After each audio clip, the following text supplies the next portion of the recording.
The outside receivers in the offensive line. Earl, the tight end. Albrecht, Jackson, Neal, Emmanuel Zanders, and rookie Keith Van Horn.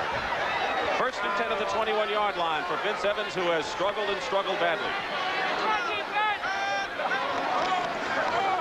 Matsui trying to go outside. Cutting inside, and Matsui with a healthy gain and a 1st down short of the 35-yard line. So Matsui, who had a career-high 70 yards last week against the Minnesota Vikings, is stopped by Otis McKinney. Now, speaking of the Oakland Raiders on defense, they have been injury-riddled.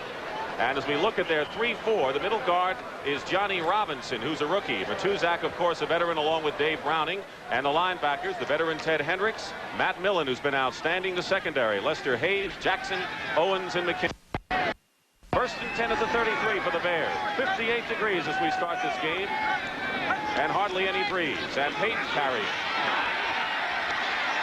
Peyton tried to get outside with a block by Emmanuel Zanders, but forcing the play for the Raiders is Randy McClanahan, one of the inside linebackers, and coming up Otis McKinney from strong safety. And it did seem that Walter Payton had at least fair speed going around on the end run. He has the bruised thigh, which is kind of like a Charlie horse, and it has gone down his leg as the week progressed, the blood clotting, and he hadn't run at all. Ran just a touch yesterday, and now he is in here playing. It's hard to keep Walter Payton out of the lineup, isn't it? Sure is. He has been the offense for this club. No gain on the play. 2nd and 10 at the 33. On a play action pass. Evans has enough time, and he drills his ball complete to Bashnagel, and a 1st down at the 45-yard line of Oakland. So Bashnagel, who is on the receiving end of the 72-yard bomb from Avellini, and the Bears go to the air early. And the Raiders put on a blitz. As you see Randy McClanahan come through, and watch Walter Payton, 34, picks him up on the quick blitz through, and that was able to give Evans the time to make the pass downfield to Bashnagel for a 1st down. But Walter Payton, with the key block on the blitz right up the middle, picked it up, and Evans was able to get the pass off to Bashnagel. 22-yard pickup for Bryan, who goes into the game with 31 receptions. Now he has one behind Marjoram. Gets at least 5 and picks up 6 or 7 yards on the play. So the Bears look crisp coming out on offense in the 1st series, Johnny. A good block by Manuel Zandos. He took care of Ted Hendricks on that play, as the Bears are getting some good block, a little life here on offense. As you look at the great Lester Hayes, who had quite a year last year, hasn't been quite as strong this year, but still, nevertheless, a great cornerback. As you look at some final scores, the Redskins, who have really come on at the end of the season, beat Baltimore. It's New England. Buffalo 19-10 over New England. That's the final. 2nd and 4 at the 39. Bears are moving the ball in the 1st offense. Bashnagel 84 in motion. And the 1st back through is Suey, has a 1st down. Penalty marker is down, however, at the 35-yard line. And Matt Millen coming in and holding penalty against the Bears. So that was the 1st collision of the day between Matt Suey and Matt Millen, who were roommates at Penn State. There's Neil Armstrong, the Chicago Bears coach, who could very well be coaching his final 2 games. Holding, offense, number 52. Dan Neal, the center, was called for holding, and that, of course, can hurt a drive. And that was there was a good block. You may have noticed as Noah Jackson came out through a good block on Rod Martin. So the Bear offensive line has been blocking despite that holding situation. 2nd and 14, ball back at the 49, still in Oakland territory. Blitz. Here comes the safety, and the pass is caught anyway. It is caught to Kenny Marjoram, and Marjoram has a 1st down inside the 10-yard line. The whistle blows. And Lester Hayes defending on the play. So Kenny Marjoram, who played his college ball at Stanford and has been kind of upset he hasn't been on the receiving end, catches one here. Oh, and here comes McKinney from the outside. You're going to see number 23 on the blitz. Evans felt him coming. He was coming from the backside, but he got the pass off to Marjoram and then took the shot, and Marjoram makes the grab, takes it down, and you got to know he's happy. The man from Stanford, the man who loves to windsurf and everything else, but he loves to catch football. Reception, I think, as you mentioned, in a long, long time. Well, for a while, he had a shot at catching Harlan Hill's 45 for a rookie. Roland Harper, number 35, and Willie McClendon, 37, are in the backfield now for the Bears, who have 1st and goal at the 8-yard line. McClendon and Matt Millen forced the play. Willie McClendon, who played very well for Peyton in the Kansas City game, is stopped by Matt Millen, who has just been outstanding in his 2 years since coming. McClendon, of course, from Georgia in his 3rd year. Now watch him come across the line of scrimmage and get there behind Zanders and makes the tackle before McClendon can get going. Good play by Matt Millen. This football team, I'm surprised the Raiders are at the situation that they are in right now, 7-7. You would have thought they were going to be coming off the Super Bowl. They have some good young players. They had some critical injuries early. It's a good football team. They'll be back in there next year. 2nd and 12. Ball at the 12 following the 2-yard loss. Evans going to the air and has time. He's all clear to run. And Evans' pass is deflected, knocked away. Ted Hendricks and Otis McKinney were defending on the play. Otis McKinney, a former New York Giant, makes the play, and there were no Bears around the ball. Now here is where Evans should shine more than he has in the past as far as running this year. Here he could have taken off down the field, but he waited and waited and then threw the ball on the run. Did not get it high enough, as Ted Hendricks is tall, but the pass really wasn't high enough, as Ricky Watts was deep in the end zone.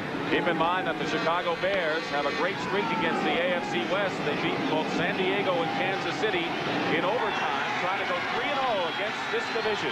It is 3rd and 12 at the 12. 6 defensive backs in there for the Oakland Raiders, and pressure on Evans. And Evans trying to go to Harper, falls down. No one near him. Harper fell down. Covering on the play for the Raiders, Rod Martin, the right outside linebacker, and Monty Jackson, the cornerback. So it'll be 4th down, and Rovetto will come in for an apparent field goal. Here was the pass. You'll see 35 slip just as the ball was on its way there. He saw that it was going to be a little bit longer. He stumbled, had no chance for the ball. That's unfortunate for the Chicago Bears. However, I think the pass would have been too far anyway. So John Rovetto coming in now with Bashnagel holding. You remember last week the Bears faked, and a pass to Al Harris got him knocking on the Viking door. So here's Rovetto, 10 for 16, a 30-yard attempt, and the kick is no good. A line drive kick is no good. And so the Chicago Bears look good, but they couldn't get the ball in the end zone. They couldn't get the points on the board. So we have a timeout here in Oakland. Still no score.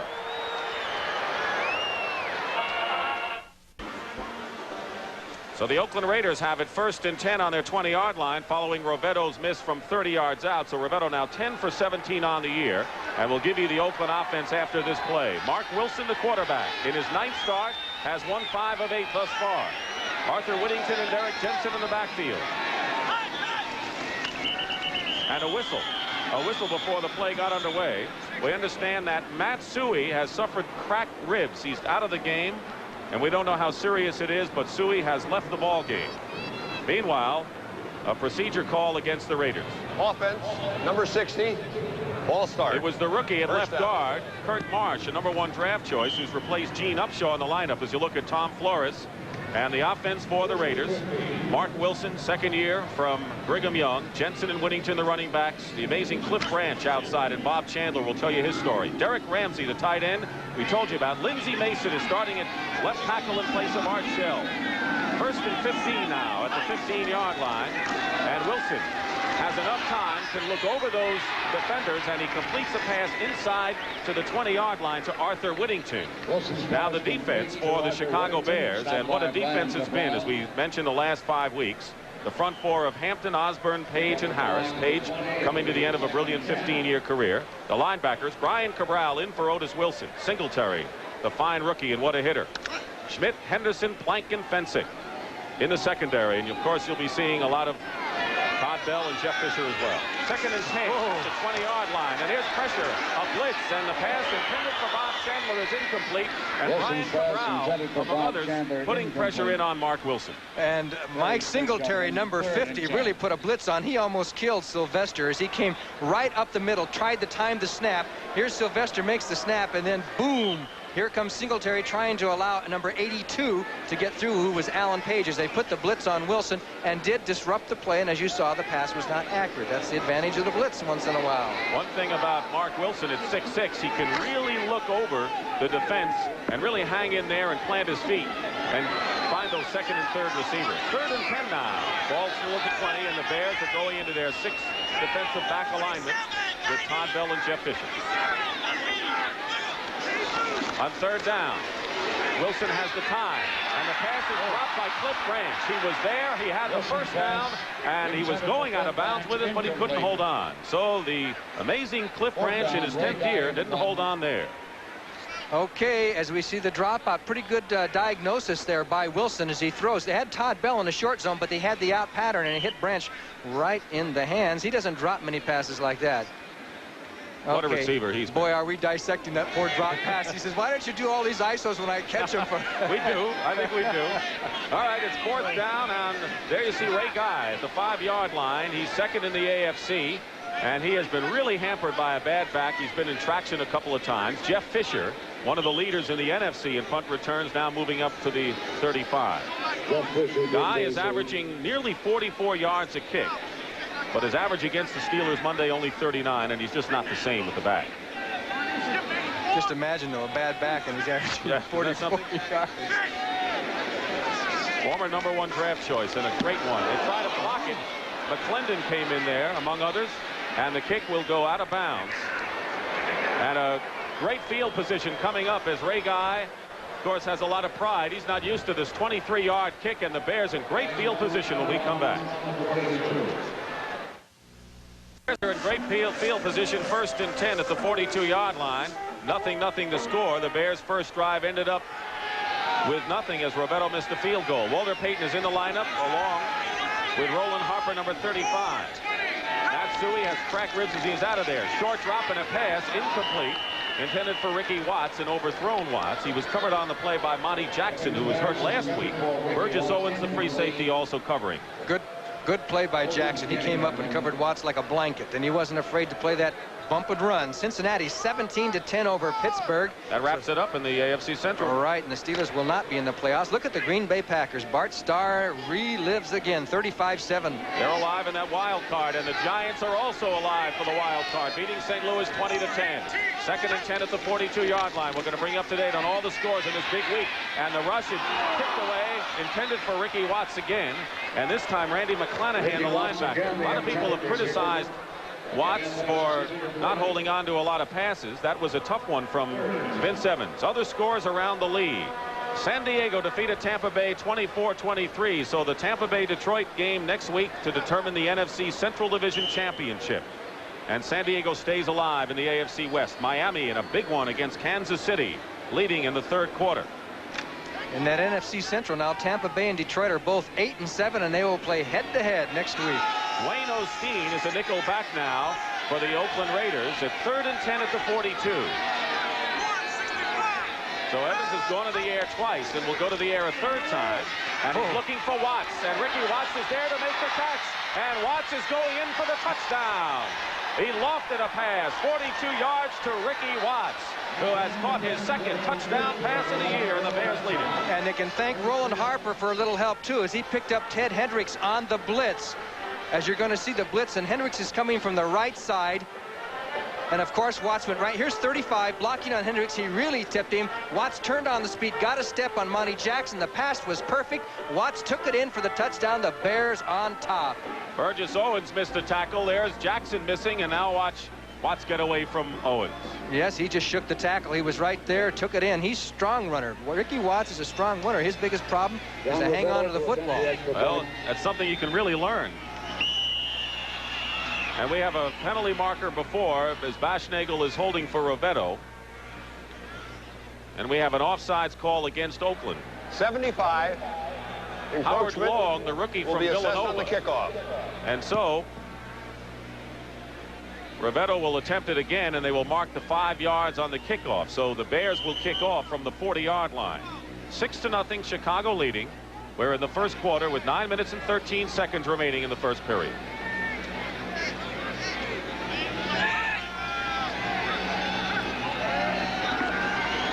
Now Rovetto makes good on the conversion attempt, and so the Chicago Bears seem to have a whammy over the AFC West, have taken an early lead, 7-0 here on Vince Evans' 7th touchdown pass of the year. We'll be back with the Bears kickoff in a moment.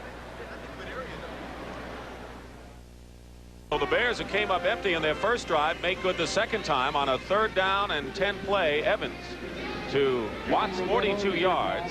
And the Bears are up 7-0. And so now John Rivetto will kick off for the white-shirted Chicago Bears. Arthur Whittington and Malcolm Barnwell are deep, and it's headed for Barnwell. 3 or 4 yards in the end zone. He slips and runs it out.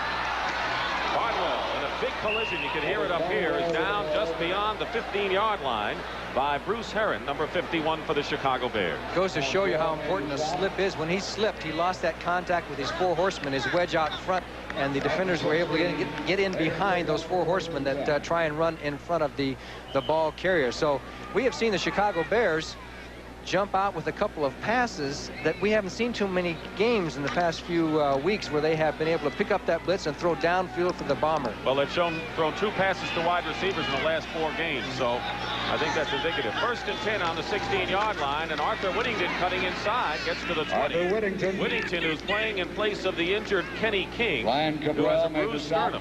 And King, of course, went over 100 yards last week, but Whittington, no slouch, caught 6 passes, a career high for him against Pittsburgh. Cabral made the tackle. Mark Wilson had 3 touchdown passes last week, and in fact, in 4 of the last games, 3 of the last 4 games that they've played, and he's had 3 touchdown passes. That's not too bad. Not for a second-year man or a rookie. 2nd and 6 at the 20-yard line. Derek Jensen stopped short of the 25-yard line. Jensen, in his 3rd year, a 3rd-round draft choice, had his longest run from scrimmage last week, 33 yards, but he's basically known for his blocking. Once again, Cabral makes the tackle. The thing about this Raider offensive line is that they're huge. They're big guys, and they're going to be tough to handle in there for the Chicago Bears. And they may have to rely on a lot of blitzing to kind of upset that situation. Johnny, their offensive linemen outweigh the Bears almost 10 pounds a man, it seems. That's a lot. That's a lot. In pro football, everything is so even, but not the weight situation here. 3rd and 2 now, and Plank is showing a blitz. Derek Jensen is moving forward and close to a 1st down, and he may have it, depending on where they spot it, as the Bears came in with the nickel back. It is a 1st down for the Oakland Raiders.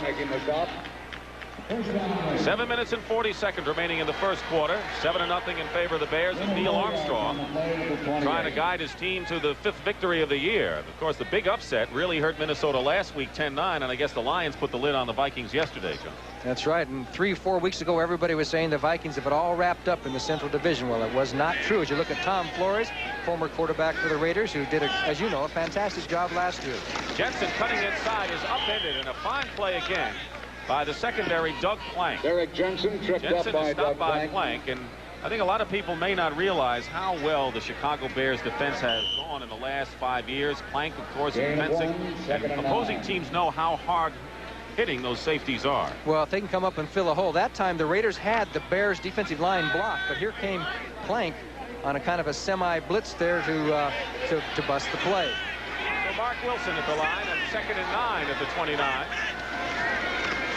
Sends everyone out on a pattern, and the safety valve is Derek Jensen, who has a 1st down and still moving to midfield. Derek Jensen is tackled by Gary Campbell from behind, but not before a 21-yard gain. And Derek Jensen is the hard worker in the early going for the Raiders. Excellent pass protection for Wilson. He was able to find nobody down the field and finally went to his safety valve as the Bears had a 3-man rush and the Raiders just took care of it. Nobody could get there, so he went to the safety valve and there was a mistake on the Bear coverage. Singletary comes over way late, but he's coming so fast that this is the easiest time to fake somebody out, and Derek Jensen got a few extra yards. Tremendous block by somebody came across there. Was that Chandler? Could that have been a wide receiver? Wouldn't surprise me. Knocked Plank right out of the play. 1st and 10 at midfield. Arthur Whittington with his feet is stopped by Mike Singletary. And now you know that Singletary is gaining that great reputation for hitting ball carriers. Remember Joe Delaney and a few others, John. Boy, he really popped him. He really popped Whittington. That time you'll see the lead back. Jensen misses Singletary. Number 50 will come through right behind the lead blocker here, and he collides with Whittington head on. Right there, and he's coming like a submarine. 2 heads collided there. I think there might be a couple of headaches. 2nd round draft choice from Baylor, and looking better and better each week. 2nd and 9 at the 49-yard line. Bears going with the nickel defense. Wide receivers out to the left, and pressure on Wilson, who loses his footing. He's going up top here for Cliff Branch, who's covered by Terry Schmidt, incomplete. So it'll be 3rd and 9. And what made that play for the Bears was the pressure on Wilson. Right, and there was a blitz that time too. Doug Plank came up the middle and he was blocked. Okay, let's take a look here. We've got two corners, both on the same side of the field, covering the two wide receivers. So Schmidt and Henderson, they've got a man-for-man down the field. They're going with him. And you could see there was no help down the field. They moved Terry Schmidt from one corner all the way over because the Raiders put the two wide receivers on the other side of the field, went man-for-man, put the blitz on in order to upset the quarterback so that they could not have the timing. Frank Hawkins, number 27, a 10th-round draft choice from Nevada Reno, is in there, and they do not blitz, and they keep him out, and the pass penalty marker down is complete to Chandler, but there's a penalty flag down, as Chandler has it presumably for a first down at the 38-yard line. But let's wait and see what Fred Silva will tell us. He collided with Terry Schmidt, number 44. Defensive holding against the Bears as Schmidt is flexing that right wrist. We have an illegal chuck on the defense. It's refused. Penalty refused. Penalty refused, and it'll be 1st and 10.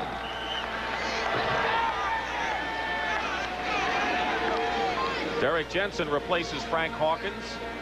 And the Raiders are moving. The Bears 7-0 with 5:05 remaining in the first quarter. Mark Wilson, who set 11 NCAA records at Brigham Young, and a very cool, calm general. Singletary in pass coverage now, and Wilson is hit hard. And coming in strong with the first real pressure was Al Harris, number 90, the right defensive end. Harris putting a lot of pressure on the offensive line for the Raiders that has rookie Kurt Marsh and third-year man Lindsey Mason off the left side, John.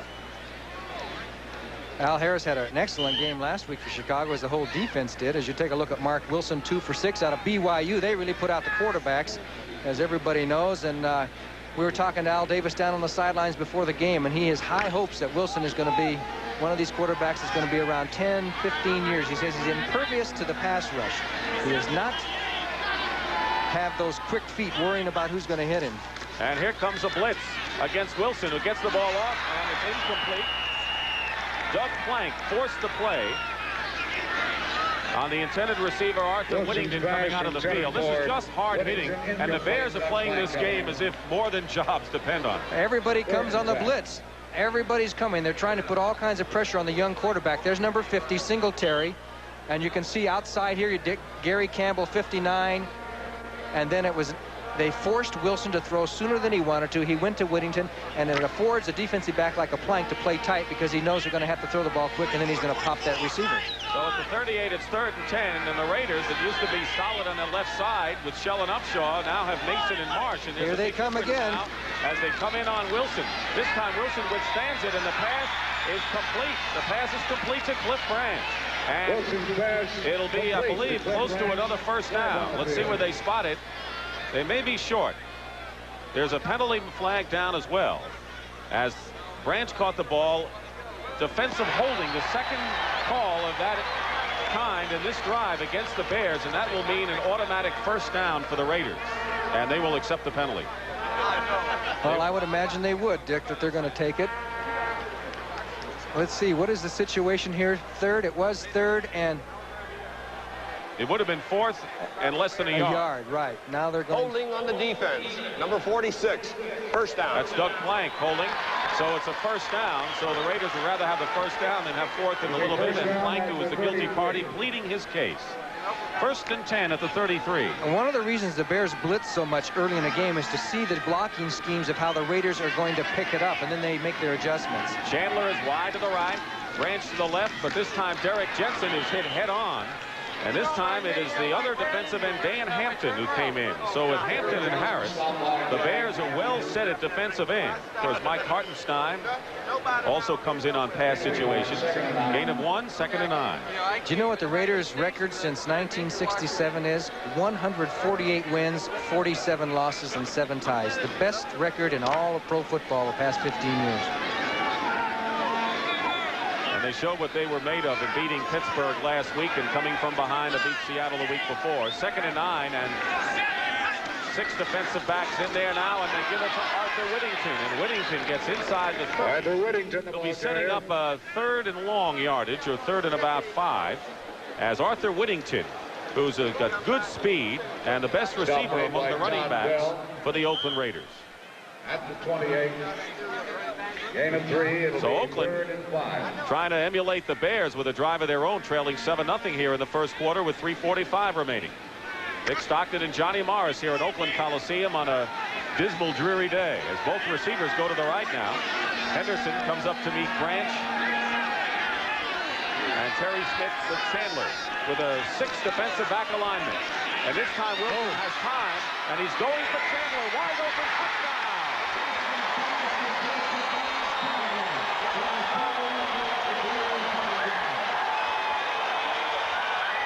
He beat everybody. Bob Chandler. It looked like there might have been a little bit of a mix-up there. Terry Schmidt seemed confused as Chandler went down the field. You're going to see now from the end zone situation, the 2 wide receivers were on the same side of the field. He had plenty of time. And there is Chandler a good couple of steps behind Terry Schmidt. They had a man-for-man situation, but Schmidt looked like he was confused. He expected Fensick to be there for deep help. I'm not sure about that. Chandler will hold for Chris Barr, who is 26 for 31 this year in conversions, and that kick is blocked at the line. The kick is blocked, and so the Bears will keep the lead at 7-6.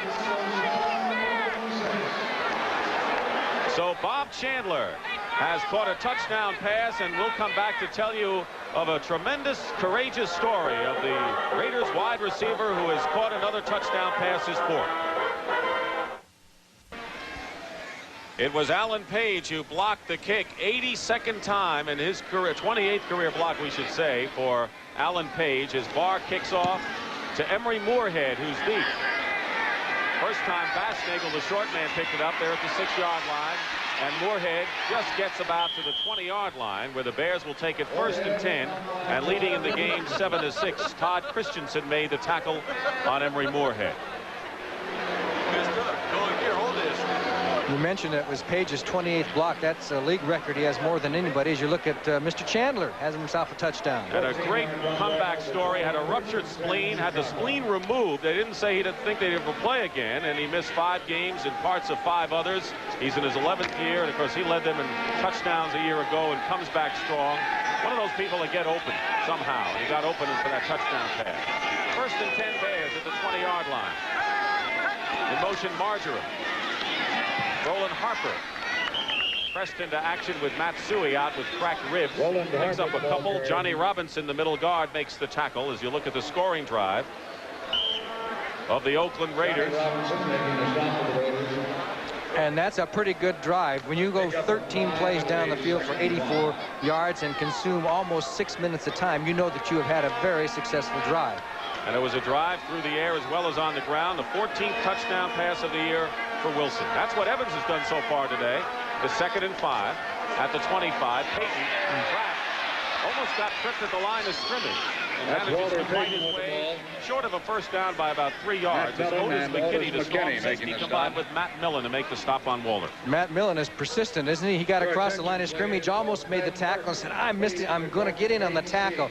Let's watch number 55 right there coming across the line of scrimmage here, and he's going to make Payton cut back. He avoids the block by Harper. Now watch Millen, 55. He's going to get back up as Payton tries to cut back, and then here comes Millen, 55. He's taking a beat on Payton from the backside, and pop right there. He got him. 3rd and 2. Payton goes out of the game, and Roland Harper is the lone setback. And Roland Harper on a dazzle play, and they're going to go now to the wide receiver, Kenny Marjoram, who has a 1st down for the Chicago Bears. McKinney makes the stop. Harper to Evans to Marjoram, pulling out all the stops. Oh, I'll tell you what, that's the shortest flea flicker pass I've ever seen. Usually when they run this, it's an 80-yard pass to some guy wide open. This is an 8-yard pass to the sidelines, but it's complete. It worked as Kenny Marjoram catches his 2nd pass, more than he's caught in the last 4 games. He's got to be happy. I know that his family's here watching the game. His sister plays for Stanford's basketball team. Still does not have a touchdown here in his rookie year.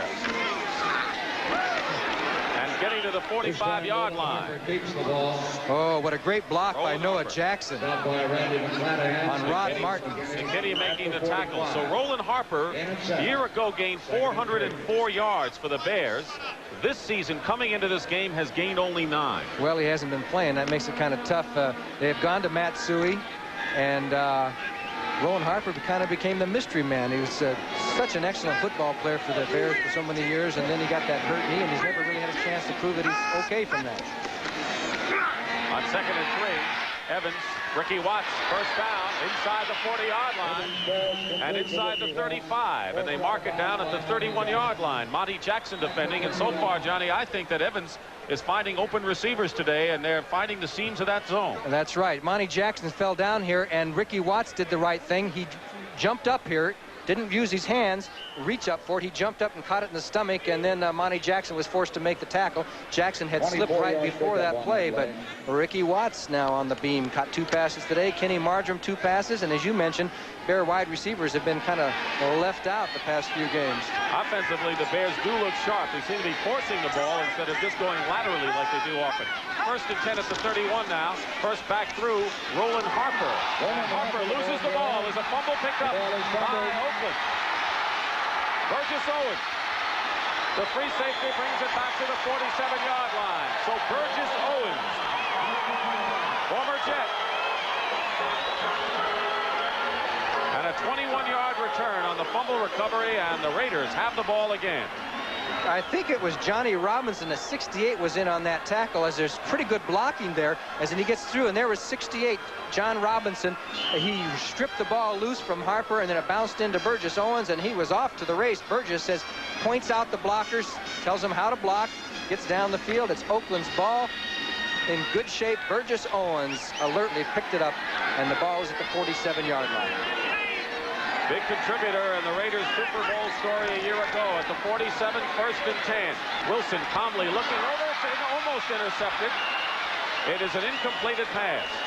Almost intercepted by Singletary. And Derek Ramsey did a great job that time, because Singletary had that ball, and you're going to see Ramsey just reach right over and make sure that he doesn't catch it. Here's 50 coming back to the zone, number 50. Now he has it, and then Ramsey will reach right over and bat it down. Good play, excellent play by the young tight end. And not a wise pass for Mr. Wilson with Singletary right in front of the tight end. 2nd and 10 from the 47. So it'll be 2nd 10 at the 47. Frank Hawkins, number 27, joins Arthur Whittington in the backfield. Kenny King, to repeat, has a bruised sternum and is not playing today. Whittington hit immediately, and a fine play by Singletary. No one there to block Mike Singletary, and he came in strong, and a loss on the play of nearly 5 yards. Did you notice Singletary inquiring from Whittington how he felt? He got right through there. Nobody blocked him. He really pops him, and then he got up and he wanted to make sure that he was okay. So the clock is run down. That is the end of the first quarter here at Oakland Coliseum, with the score, the Chicago Bears 7 and the Oakland Raiders 6. This is Dick Stockton and Johnny Morris here at Oakland as we start the second quarter. The Bears lead 7-6. They got on the board on an Evans to Ricky Watts 42-yard play. Then Mark Wilson hit Chandler with a touchdown pass, but the point after was blocked by Alan Page, and that's the story. We have a 3rd and 13 at the 43-yard line, and Wilson takes a deep drop. Under pressure, completes the pass to Whittington, and Whittington is stopped at the 46. It'll be 4th and 10. So Wilson got a few back, but not nearly enough as Doug Plank makes the play again. So the Chicago Bears are playing aroused football this afternoon here in the Bay Area. They went to that 5-man front with the 5 defensive linemen and dropped Al Harris as Whittington is down. He's taken several pops today. Singletary has softened him up a little bit, and then he took another one there. It's been a tough day for Whittington, and actually the Raiders with Kenny King out, you know, as far as their backs are concerned, they're getting some people banged up. They've already lost Van Egan. We may be taking a look at the 11th round draft choice, Chester Willis. We've seen Frank Hawkins, who was a 10th rounder, and it looks like the right knee. So the Oakland Raiders, next Saturday on CBS, the Dallas Cowboys, who are playing today against the Eagles, against the New York Giants, who kept their wild card hopes alive with a victory over the Cardinals. 11 o'clock Central Time. All begins with the NFL Today. The Cowboys and the Giants. Well, the Giants are 8-7 after winning today. And who knows what Dallas is going to be in Philadelphia. Dallas was 11-3, Philadelphia 9-5 into that game that is now underway as Arthur Whittington comes off the field. The Philadelphia Eagles are leading the Dallas Cowboys 3-0. Tony Franklin has kicked a 50-yard field goal. So now they're in the second quarter as the Eagles lead Dallas 3-0. And you know that there's bad blood between those two teams, as you've seen many times on the NFL Today, as Jeff Fisher is back at the 12-yard line. Ray Guy getting pressure once again. Emory Moorhead. And a good high spiral by Ray Guy. And the ball will fall into the end zone for a touchback. But despite the bad back and all, Ray Guy boomed one 54 yards. And that's the Ray Guy when he's healthy. And what he has meant to the Oakland Raiders. 7-6 to score. We'll be back.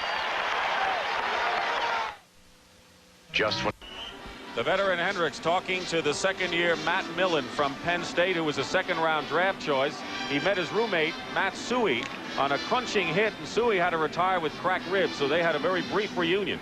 As we get back in action, Bears 1st and 10 on the 20-yard line, leading 7-6. Opening minute here of the second quarter in Oakland. Roland Harper and Walter Payton in the backfield. And the pass to Ricky Watts, almost intercepted by Monty Jackson off the hands of Ricky Watts, and he was open there, John. Yes, he was. Down on the quick post, the play action pass on first down. That's the time to run it, but he just stood a little bit behind him. He goes down about 6 yards, takes the break inside. Boom, the ball's got to be right there. And it was a touch behind him as Monty Jackson comes up late. It would have been a completion and a first down as the Bears throwing more and more on first down. Watts coming in the game with 20 receptions, 3rd on the club, 2nd and 10. Plays brought in by the wide receivers, and here's Walter Payton faking going up the middle, and he is hit immediately by Randy McClanahan and Ted Hendricks, the left side linebacker. So Randy McClanahan, who doesn't have great range, but a tough hitter he is. And Walter Payton, who's, you know, gone over the 1,000 mark for the 6th consecutive year. Franco Harris has done the same in the AFC. 3rd and 7 at the 23-yard line. Wayne Osteen, number 35, is a nickel back for the Raiders. 3 wide receiver alignment for the Bears. And Evans going to Payton. Incomplete.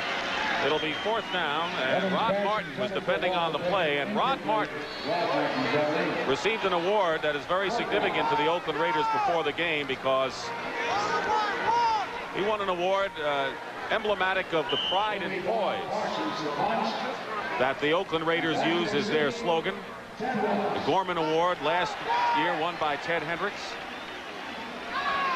This year won by Rod Martin. Bob Parsons, who has punted 101 times, and that's 8 less than the all-time record. Ted Watts, the rookie from Texas Tech, who ran a punt back 52 yards against the Steelers, backs up to the 29. And Watts is stopped at the 31-yard line. A 49-yard punt and superb coverage by the Chicago Bears will set the Oakland Raiders back. So you're looking at one of the top draft choices, Ted Watts of the Raiders, and the Bears lead by 1. Ted Hendricks, who has never missed a game since joining the Baltimore Colts in 1969. Durable and not your usual linebacker. 1st and 10 at the 32. And maybe Singletary won't be a usual linebacker either if he continues to go like he's gone. And Wilson has time. He's looking for Chandler, and a fine play by Reuben Henderson as the ball hung up there. And Henderson was able to make the hit, but we have a penalty flag down and holding against the Raiders. That time the Bears went into a zone defense as Terry Schmidt dropped off at the last second, and they had a deep zone, and Henderson just played it perfectly. As you see, the Oakland Raiders are going to suffer a penalty. Well, Henderson has done so well this year against some of the better receivers. Offense, number 65. Holding, first down. Mickey Marvin, the right guard, holding on the call. Sends the Raiders back to the 22-yard line. It'll be 1st and 20. Wilson so far is 5 for 12 for 67 yards and 1 touchdown. Got his chance when Jim Plunkett was benched after 3 consecutive shutouts. Wilson is going for Branch. At the 41-yard line, short of a first down by about 6 or 7 yards, and Reuben Henderson defending on the play. That was an excellent play by the Raiders. Branch was in very tight, only split about 5 or 6 yards, and he started heading towards the sideline and then just cut back into the inside. And Henderson had no chance to make the interception, so he came in, did the next best thing, and Branch took his punishment, made the reception. Cliff Branch, who has made such a difference for this Raiders because he's the home run threat. He's the long ball threat, which can dictate defensive strategy. Only the second Raider to catch 400 or more balls. He did it against the Pittsburgh Steelers in a great career. Biletnikoff the other. Arthur Whittington. Frank Hawkins make it. Hawkins carrying the ball.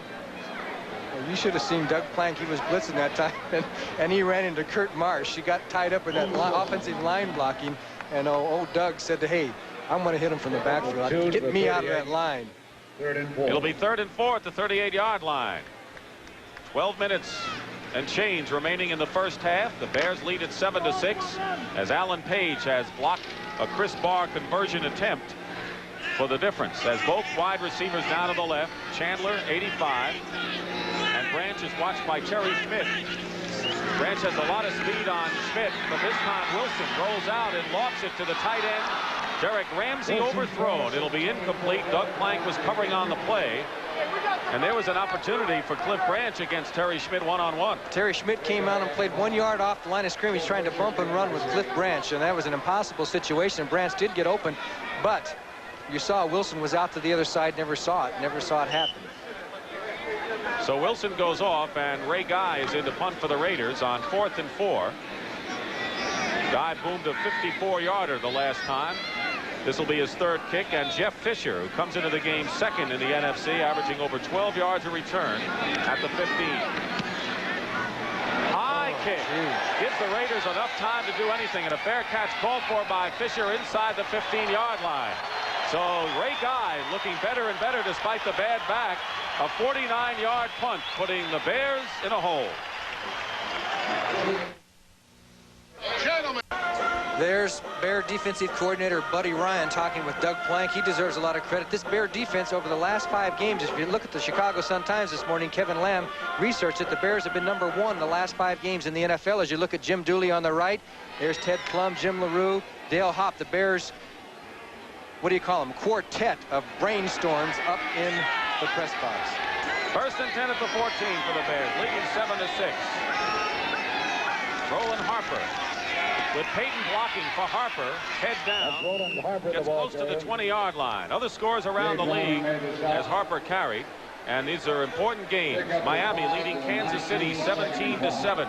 And the Dolphins coming in with a 1/2 game lead over Buffalo and a 1-game lead over the Jets. Philadelphia leading Dallas 10-0 in the 2nd quarter. The Eagles, of course, know they have to win to keep their playoff hopes alive. Denver over Seattle 7-0.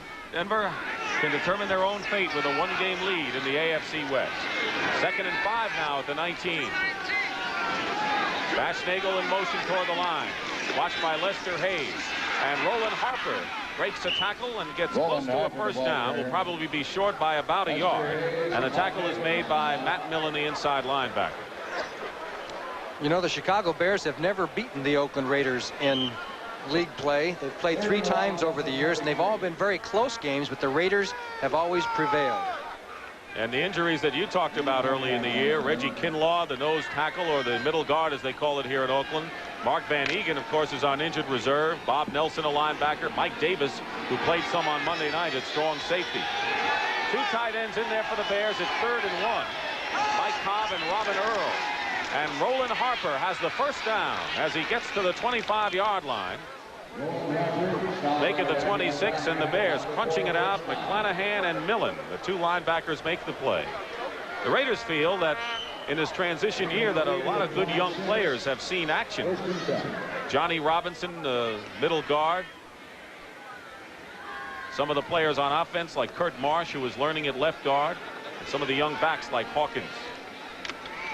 There's Robinson, 4th-round draft choice. Okay, we have a 1st down situation at the 26. Starting to rain in Oakland. Harper and Roland Harper hit once, twice, still on his feet. That's Roland Harper. And a fine play as Johnny Robinson missed a tackle on Roland Harper. And Mike Davis came in to make the play. Good block by Walter Payton on Ted Hendricks. It was like Mutt and Jeff there, but Payton got the job done as Hendricks was knocked out of the play, and Harper was able to turn up the field. Roland Harper playing more than he's played in a long time. Matsui out with cracked ribs, and Harper has gained 34 yards on 7 carries so far. It'll be 2nd and 4 at the 32 for the Bears. 9 minutes remaining in the first half. Chicago 7 and Oakland 6. Harper once again going outside. Didn't find a hole with his head down and will be satisfied for maybe a yard as Rod Martin closed the hole immediately. Ted Albrecht, number 64, you saw the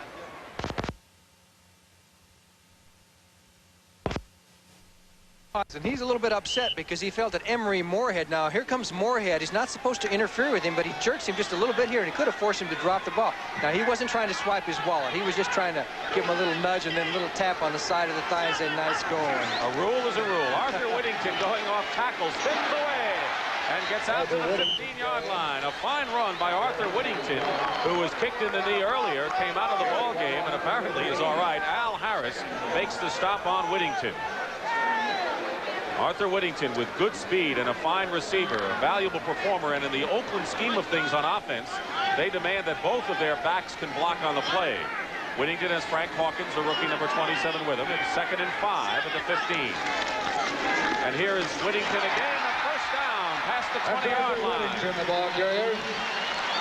Brian Cabral makes the tackle on Whittington, and great acceleration for him. He came from the other side, number 54, because you'll see Singletary gets caught up in it and gets caught as he tried to blitz through the middle. And here comes 54 from the right of your screen to make the tackle, but a good play by the Oakland Raiders. Good Cabral, play. playing in place of Wilson, has done very well in the action he's seen. You bet he has. 1st and 10 now at the 23-yard line with 3:35 remaining in the first half, and hitting the line, Frank Hawkins. Frank Hawkins, the ball carrier. This telecast is presented by authority of the National Football League and is intended for the private use of our audience. Any rebroadcast or other use of this telecast without the express written consent of the Oakland Raiders and the National Football League is prohibited. Dick Stockton and Johnny Morris here. Overcast in Oakland. We've had some drizzle.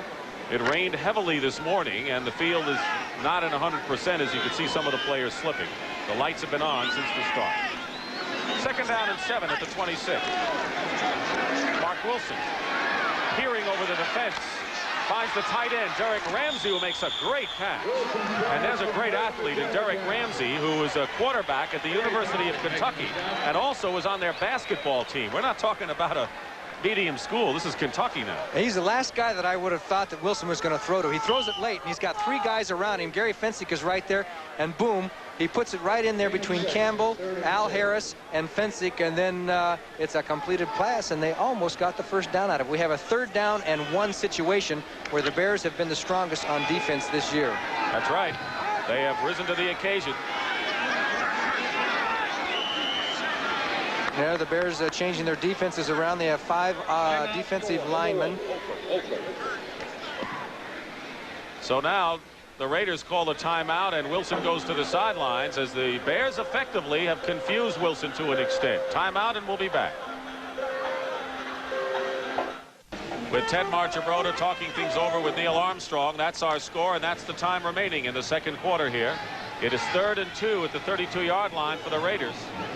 Trailing 7-6, and Alan Page's block of a Chris Barr conversion. The difference in this one, no scoring in the 2nd quarter. Wilson under pressure, play action going up top for Cliff Branch. Incomplete. He's chased behind by Reuben Henderson. So it'll be 4th down. Branch needs 40 yards for 7,000 career yards and has 15 so far, and would have gone over the 7,000 mark if he had caught up with that ball. Just shows you the advantage of a good pass rush. Wilson had to change his arm throw to get the ball off because of the rush, and he just overthrew Branch. As you look at what's coming up at halftime. Brett Irvin will set things straight with the scores and the playoff story as we get closer to the big moments. Here comes a rush on Ray Guy, and a penalty marker is going down. Running into the kicker will be called against the Chicago Bears as Jeff Fisher returns the ball to the 25-yard line. There were 2 flags down, and 2 flags, one at the 40 and one at the line. A 51-yard kick nonetheless, but Ray Guy was stormed upon, and let's pick it up. And the penalty, yes, it's not going to be against the Bears. They may nullify it.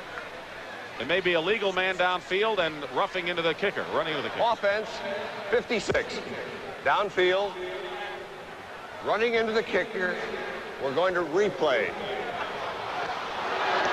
That's Jeff Barnes, the linebacker, and so the Raiders had an opportunity to keep the ball there, but Barnes had left too soon, so they'll kick it again. That's fair, I guess. Just do it all over again. Nobody gets hurt. Run the play the way it should be run. A good punt, good return. Jeff Fisher at the 22-yard line. Fine-looking rookie from Southern California, and has to figure in the Bears' plans with Fisher, Bell, fellow Leslie Frazier, who you haven't seen. He's been hurt. Reuben Henderson. They have a bevy of rookies back there. Having to get off in a hurry. Emery Moorhead McClendon coming in, and the ball will bounce and go out of bounds at the 41-yard line. As the rain falls here in Oakland, California, Ray Guy with a 27-yard punt. And we will have our 2-minute warning right now with the Bears leading Oakland 7-6 and coming out on offense when we come back. The preceding message was furnished by the National Football League. Former Raider quarterback Tom Flores, assistant coach, and a head coach, quietly led the Raiders to the Super Bowl as a wild card team. And Al Davis kicking himself before the game, saying Raiders could have come so close to making it again, and who knows in this wide open season what the Raiders might have done. Well, they suffered those 3 shutouts early in the season. They had a couple of games where key penalties knocked them out, and they're really a much better team than a 7-7 situation. Greg Graceland, number 54, is in for Randy McClanahan. 1st and 10 at the 41. They're going to Baschnagel, but it's overthrown. And Lester Hayes, step for step with Brian Baschnagel, who, of course, still has the wrist taped up, although doesn't have the cast anymore for that broken bone that he played with his wrist. Brent Nerve will bring you up to date at halftime, and a lot of games with incredible significance, I would think, Johnny, as we get closer to the playoffs. Well, they're getting down to the nitty-gritty. I don't know how many teams were still in it going into today's game with possibilities, but that's going to be cut down a little bit, and there's going to be a few big games this coming weekend as Vince Evans, who now is not calling his own plays. They're being sent in by the receivers from the coaches. But many feel at this stage of his career that really has taken some pressure off him. Marjoram in motion, along with Baschnagel to the right. Ricky Watts to the left. And Evans pass to Walter Payton with a penalty marker down. Payton has it to the 42-yard line. It is an apparent first down. Otis McKinney makes the tackle, but let's see what the penalty marker is. It might have been against McKinney for putting a jam on Ken Marjoram. At least they collided. We'll have to see whether they call it offense, but usually in that situation they'll call it against the defender, and I think it's 23, McKinney, who collided with Marjoram earlier in the play. Apparently that's the call, John, as the Bears are using Peyton more as a receiver than they are as a runner, because he has carried 3 times for just 6 yards in this game. There's McKinney, and they mark it off to the 27. Well, there must have been a couple of penalties. Personal foul, number 37. Defense, shot to the head. First down. It's Lester Hayes. That was Lester Hayes. What about the McKinney situation?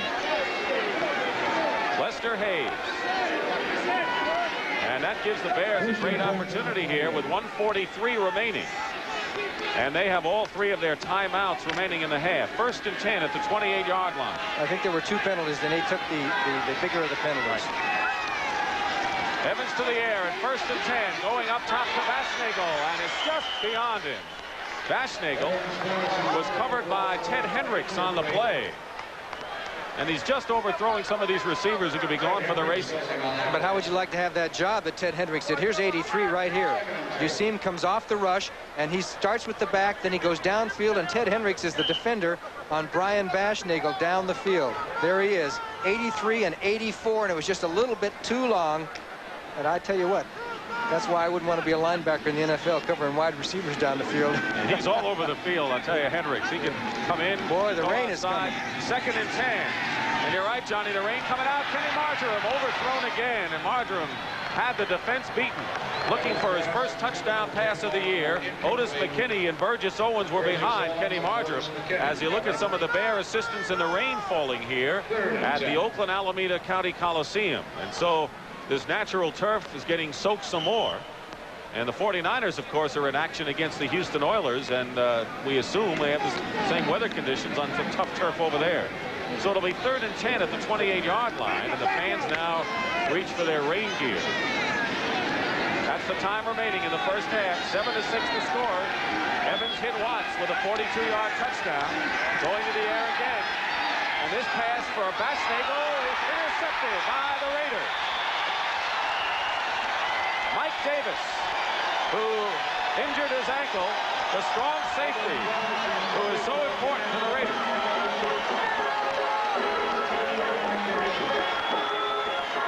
the replays, you're going to see he was going for Baschnagel, and you're going to see there's a crowd around there. There's a big crowd around Baschnagel. 3 jerseys as Mike Davis makes the interception, a super catch just like the wide receivers do. Baschnagel puts a hand on him so that he cannot run any further, but a super play by Mike Davis, a triple coverage there, and they had that play pegged. And as you see, the very first interception of the year for Mike Davis, one of the injured players who the Raiders have sorely missed. A tremendous man, 6'3", 210, and can he hit? So now it's 1st and 10 at the 14-yard line. And Henderson is guarded watching Branch. And the pass is swung out to Frank Hawkins. Hawkins to the 25, 30-yard line. Gets to the 32-yard line and a first down. And did they give Mark Wilson some great protection there? A 17-yard pickup. They line up without a huddle. Let's give some credit to Steve Sylvester. He threw a good block on Harris downfield. 1 minute remaining in the first half. Wilson going back under pressure, going for Branch. Turned around and had trouble with the footing. It's out of bounds. It's incomplete. Stops the clock with 56 seconds to go. That play before this one was a nice one, wasn't it? Because they had Cliff Branch split out this way. He went down the field. He'll always clear a zone out for you. And then they ran the screen in behind it and brought everybody out from the interior line. And it just worked like a picture type of play. Derek Jensen joins Arthur Whittington in the backfield now as you look at what Mark Wilson has done. Bob Chandler was on the receiving end of his touchdown pass from 27 yards, but the point after was blocked, and that's the story. Now Chandler is wide to the right, covered by Schmidt. And in the slot is Branch. 2nd and 10 at the 31. And in a crowd, the pass intended for Derek Ramsey, the tight end, is incomplete. And defending on the play, Bruce Herron, a linebacker with some of his Bear friends. Jeff Fisher was also there. I think Wilson spotted that double coverage, but he decided he has such a strong arm. He decided to try and get it right between the 2 white jerseys, and he threw it hard. It was very, very close there on Bruce Herron. Well, I'll make a vote that it was a good call. Very close call. That he kind of hit him as the ball got there. 3rd and 10 at the 31 now. Time remaining. The Raiders have 2 timeouts. 7-6 the Bears. Wilson. Outside Chandler. That's what Bob Chandler does so well. He gets open. He has the moves. He has the hands. And he managed to stop the clock with a 14-yard pickup there. You know, the wide receivers will practice that. They'll spend 5 or 10 minutes a day sometimes just practicing those sideline patterns. Good protection. And Wilson goes to the sideline. Let's see if he keeps his 2 little toes inside, because it looks like he's surely going to be outside. He keeps the toes in and then falls down, just like a ballet, like Baryshnikov, huh? Wasn't that great? That's right. He could teach Baryshnikov some moves, I guess. You know, he's isn't he in Playgirl magazine? Chandler? I don't subscribe. 1st and 10 at the 45. He must have all kinds of talent. With that much time remaining. The blitz is on, and the pass is complete to Derek Ramsey, the tight end, at the 45. Ramsey going to the 30 and out of bounds at the 21 with 37 seconds to go. Derek Ramsey driven out by Al Harris. 34-yard pickup, and the Raiders threat. Okay, you can see the blitz. They take Jeff Fisher, and it's Gary Fensick who's got to make this tackle to keep it to a 5 or 6 yard gain. And he missed the tackle. Ramsey with tremendous speed there for a tight end. He got good blocks down the field. Finally, it was Al Harris, number 90, who knocked him out of bounds. You're going to look at it from ground level. There was the blitz. Todd Bell, 24, and Fisher. But Fensick was the man that had to make the play on this for Chicago. Little nice, great move there. And here's Chandler, 85. He turns down the field, and there he is. Bob Chandler's going to throw a block to help out as Ramsey takes it down deep into Chicago territory. 1st and 10 at the 21. And confusion at the line. And Wilson is sacked for the first time back at the 29-yard line. Doug Plank forcing the play, and there you see Tom Flores signaling for the timeout with 34 seconds to go in the half, and that leaves the Raiders with 1 timeout to go. So Wilson is 10 for 20 for 153 yards, but the Raiders want to make sure they still keep in field goal range. The Bears are blitzing so much this half. I bet if we took the stats, this might be the highest percentage of blitzes in a half by a football team in a long time. They are one blitz after another.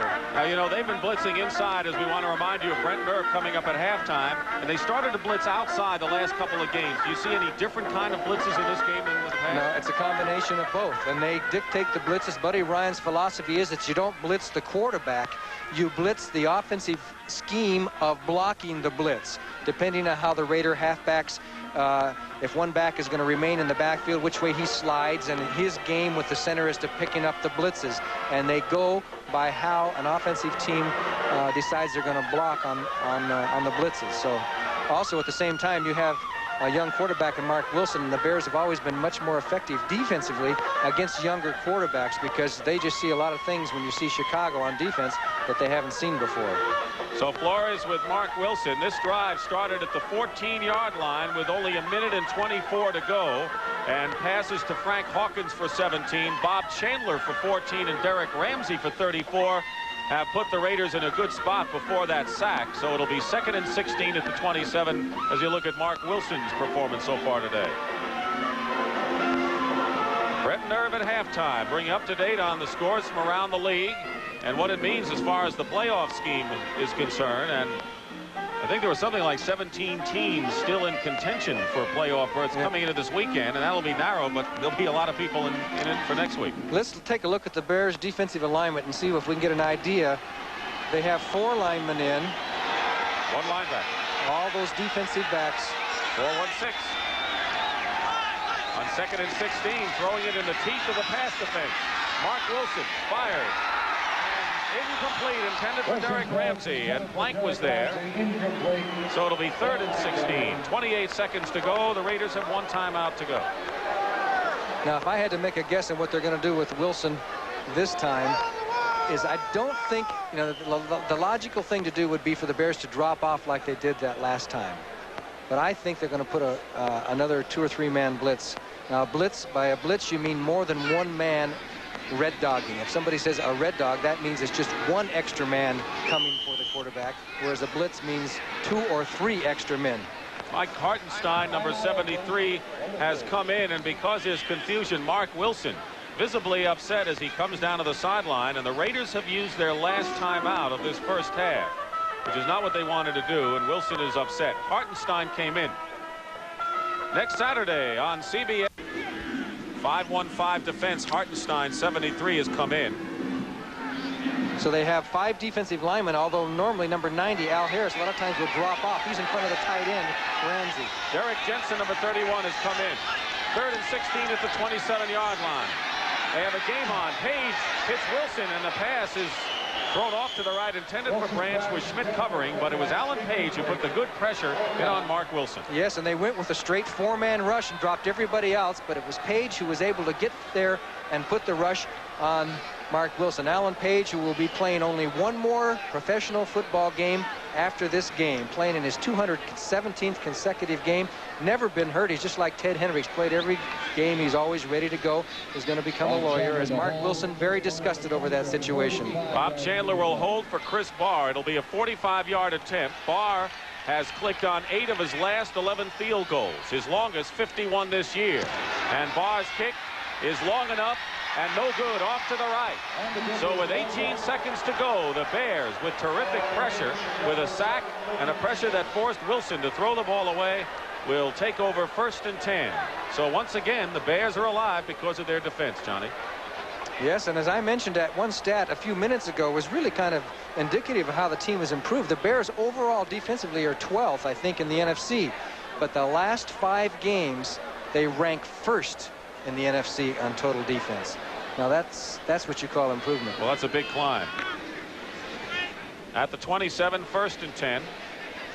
Ted Marchibroda, who is sent into play, and judging from the Bears, they're just content to let the clock run out and go into the dressing room with a 1-point lead. That's what they'll do. The Raiders are out of timeout, so that could very well be the last play of the first half. So the Oakland Raiders coming into this game with 7-7, with 2 in a row, including a win over Pittsburgh last week. The Bears at 4-10, but the Bears defense playing superbly for the 6th week in a row. And that is the end of the first half here at the Oakland Alameda County Coliseum, with the Bears leading the Oakland Raiders 7-6. The missed point after, the difference in this game.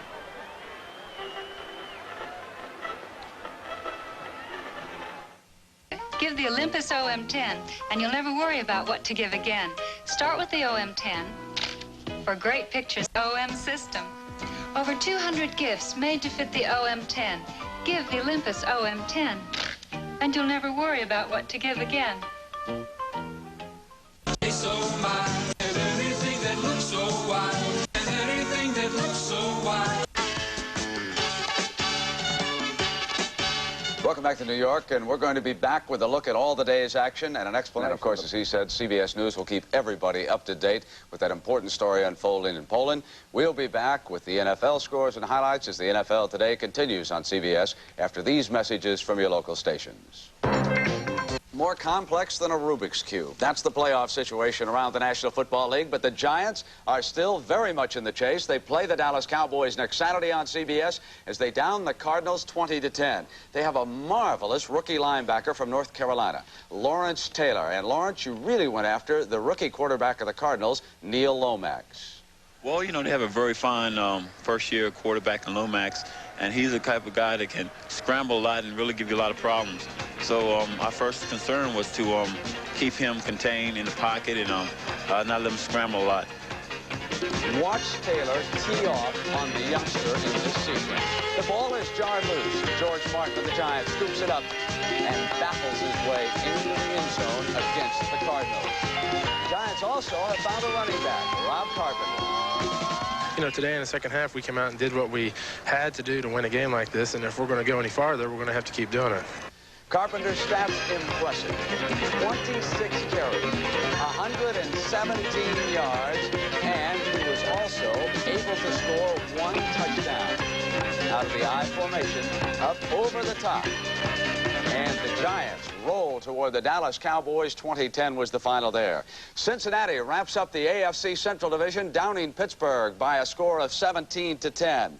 Buffalo has clinched a spot in the AFC playoffs. They down New England. 19-10 is the final there. Washington beats Baltimore easily, 38-14.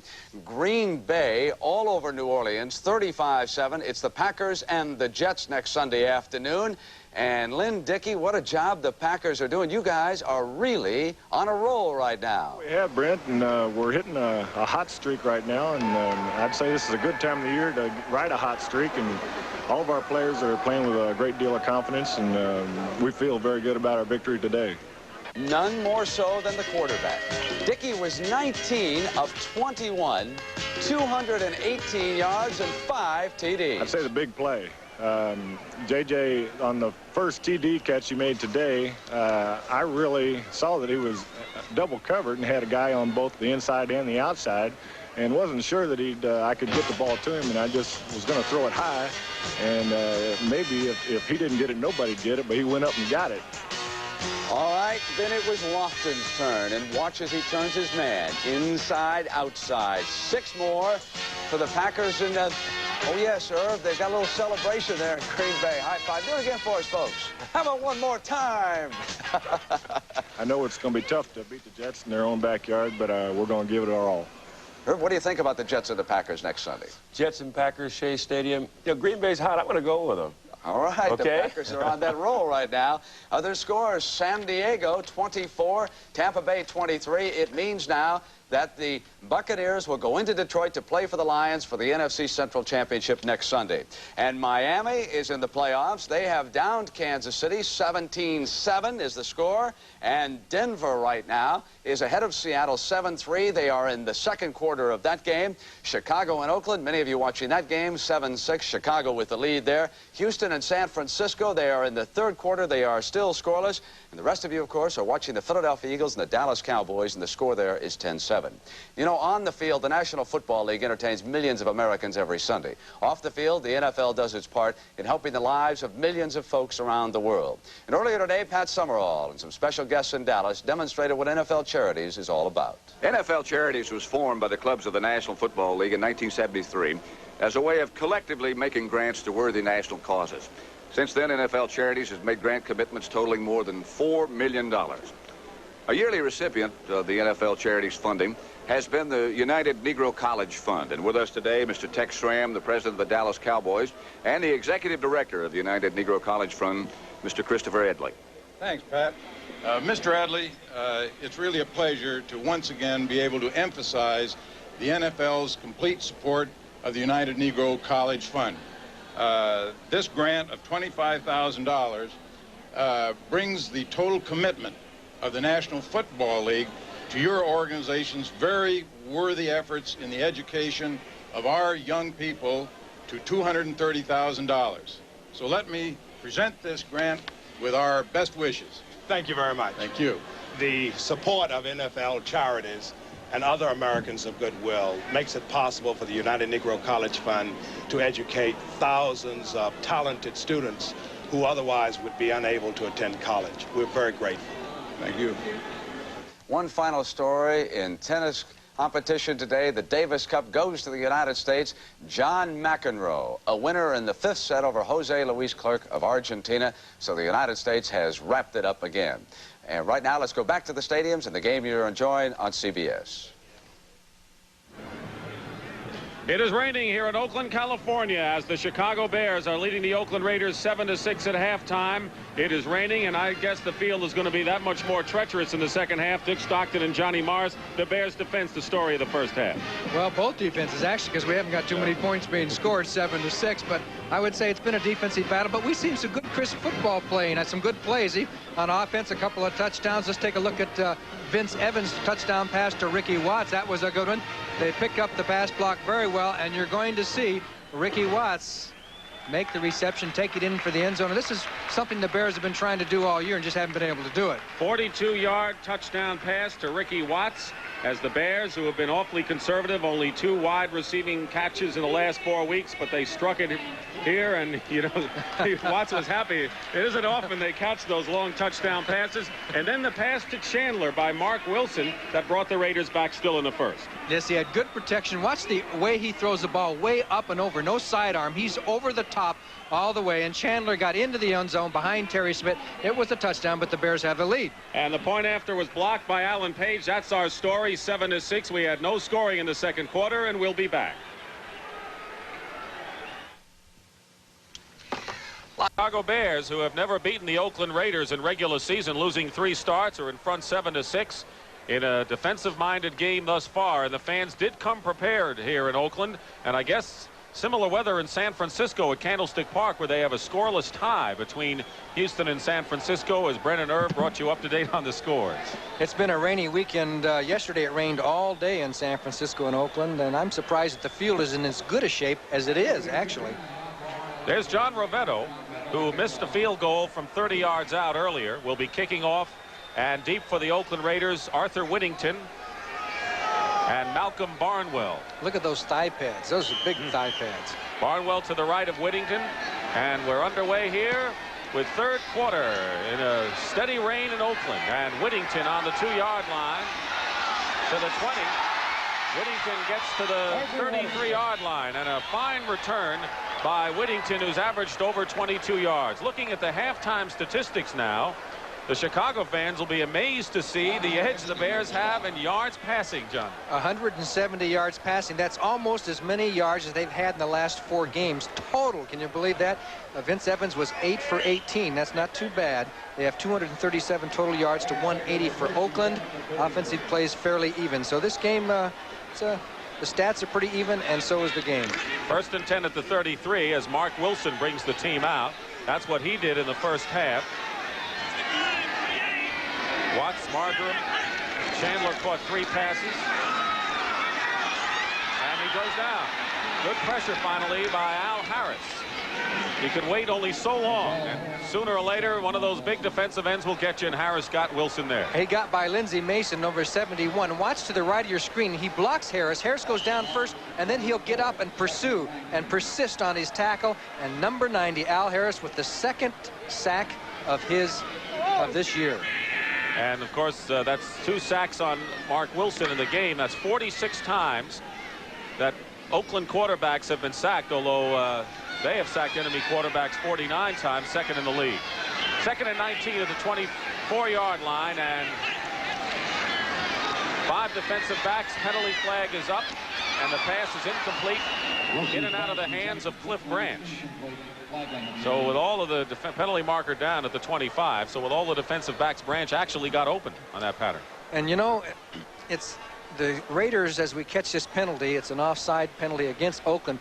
The Raiders always go early to Cliff Branch because he is their speed ball, their wide receiver, who is so important to an offense, because the defense, when they come out and says... Offense, number 84, offside, decline, third down. When they come out, the Bears now think, okay, they can throw to Branch. He's the one that can beat you on the bomb. So this helps dictate the defense and throws a little fear, because somebody with speed like Branch, that's all she wrote. Home run hit. That's right. You know, and Al Davis gave us his theory about the great back against the great wide receiver, which we'll talk about a little later on. Mark Wilson on 3rd and 19, going up for Chandler, and is tipped away. Terry Schmidt and Doug Plank both combining against Chandler, almost came up with it. Yes, just like last week against the Steelers, he came back for a short pass and just out-leaped the defender. And here you see number 44, Terry Schmidt, called upon. Here it is, one-on-one. He runs with him, and they're both there. Chandler has his head turned back. Schmidt finally turns back, but it was Chandler who spotted it first, almost made the grab. Doug Plank comes over to help out, and it is incomplete pass. So it's 4th down, and Ray Guy will punt from inside the 10. He averaged just under 38 yards a kick. Jeff Fisher is deep for the Bears. Gives the Raiders a lot of chances to cover that kick, and Fisher wisely calls for the fair catch at the 35, and another penalty marker is down, right about where Fisher caught the ball. A 41-yard punt and no return, but we'll see the penalty marked off here. Fred Silva will tell us what it's all about. 7-6 to score. The Bears lead the Raiders, and the third quarter was the lowest scoring quarter for both these teams this year. Apparently it's against Chicago. An illegal block on the return, and that'll put the Bears deeper into their own territory as they start this first drive for them in this third quarter. It might be on Emery Moorhead. On the run back, number 43. You got it. Illegal. Block below the Eagle waist. Eye Johnny Morris has picked down. it up, so it'll be 1st and 10 for the Chicago Bears at the 20-yard line. In other words, you can't hit them low on the returns. You know, that was a rule change several years ago, and Emery just forgot. Walter at the 20. Roland Harper, 10 carries, 41 yards, the leading rusher in the first half for the Bears. Payton just gained 6 yards on 3 carries. And it's Walter Payton trying to get something up the middle, and there's not much to choose. Johnny Robinson, the middle guard, number 68, in the 4th round draft choice, made the stop on it. Did you notice that Payton was running out of the I formation? They haven't used that formation very much in this football game so far, and I think maybe probably because of some strategy, but also because they're not going to emphasize Payton carrying the ball because of the bad leg. Payton caught 2 passes for 27 yards in the first half. Matsui, we want to remind you again, out with cracked ribs. They took x-rays. We don't know the results of those, but he will not be back in this one. 2nd and 7 at the 23. And Evans looking to run, and he finds an opening. Evans will have a first down beyond the 30. Still going to the 40 as he slides forward, and Matt Millen slid with him. A 17-yard pickup or so, and the Bears have a first down. He put a good move on Otis McKinney, too, as he broke out of the pocket. Nice instinct by Vince Evans, and this is what the coach has been saying, and a lot of people who like Vince Evans, because he has all the material that you need to be a great quarterback. This is what he has to do, is come up with the big play when things break down and take off and go. Now you're going to see that he can run. McKinney, number 23, will come up for the tackle, puts a little dipsy-do on him and gets out of it and takes it down. First down, Chicago Bears. Vince Evans having one of his better games of this 1981 football season. So he now gained 24 yards in 3 carries, Vince Evans, as he has a 1st and 10 on the 40. Bears lead at 7-6, and the pitch goes to Payton with Roland Harper blocking. And Walter is hit hard as he goes out of bounds at the 44-yard line, and another penalty flag is down. Wayne Osteen, the safety, made the play. Well, did you notice the contact between Payton and Osteen? Let's see what this penalty is. Let's check the penalty. Silva's pointing to the Bears, and the way the Bears are lining up, apparently it's against Chicago. They might have called it. They might. Now, I'm just guessing. They might have called it against Payton, believe it or not. Offense, number 52. Nope. Holding. First down. That's Dan Neal. Dan Neal, but Payton knows how to punish a defender, and sometimes he puts his arm out and hits a defender in the face guard, or he'll blast him to give him punishment, and he's very seldom called on that, and it's really illegal. You can stiff arm, but you can't use the forearm. First and 20 now for the Bears as two wide receivers go wide to the right. They're at the 30-yard line. Play action, and the pass. Payton. Not much he can do. Ted Hendricks just waited for him to come to him. He's out of bounds at the 35-yard line, so they gained back 5 of those yards. It'll be 2nd and 15. Ted Hendricks, the Mad Stork, making the play on Walter Payton, who has gone over 100 yards in his career 46 times. Look at those arms on Hendricks. He got everything taped up. Looks like Man Mountain Dean. And Matuzak, they got some intimidating guys over there, haven't they? 2 #1 draft choice on a, it was a free agent, right? 2nd and 15 at the 35. Nickel defense for Oakland. Evans in trouble. Coming back into the pattern, and the pass is incomplete. Kenny, it was Brooks Williams, the tight end. But quite a hit put on Vince Evans, another Southern Cal. Yeah, it's going to be Howard Long, number 75. I think it puts the hit on it. As Evans goes back in the pocket, can't find anybody open, then takes off, which he does so well, and has to turn his body because he's running left. Gets hit as Cedric Hardeman puts a little hit on him, and then it was Long, and he almost got the pass complete, believe it or not. 3rd and 15. Opening minutes, 3rd quarter, 7-6 the Bears. Evans looping it up. And incomplete for Baschnagel. Defending on the play, Lester Hayes. Lester Hayes, step for step with Brian Baschnagel, and that was similar to the play Avellini hit Baschnagel for the 72-yard touchdown last week. Yes, great play by Hayes, and actually a super throw by Vince Evans under pressure. He just put it out there for Baschnagel to run, and Hayes just put that mitt out there and batted that ball away. Great play by number 37. Ted Watts, deep to receive. So it's 4th down and 15, and Bob Parsons will have to punt from the 20. He's approaching the NFL all-time standards for most punts in a season. He's gone over 100. Ted Watts is deep at the 25. The Raiders were offsides. Watts giving ground. And down at the 15 or 16-yard line. So Bob Parsons with a 46-yard kick, and he leads the NFL in most kicks inside the 20. But as Johnny pointed out, there is an offside penalty against the Oakland Raiders, and the Bears will have an option. And an injured player down as well. Pick it up from Silvers. Offense, number 37, offside. Bruce Herron is the injured player, I believe. Herron comes in a lot of times on their pass coverage, and the Bears wild different defenses as you see Lester Hayes coming off the field. One thing about the Bears defense is that everybody plays. Everybody on that defensive team plays in one situation or another. Timeout. 3rd quarter. Bears hold on to that slim lead.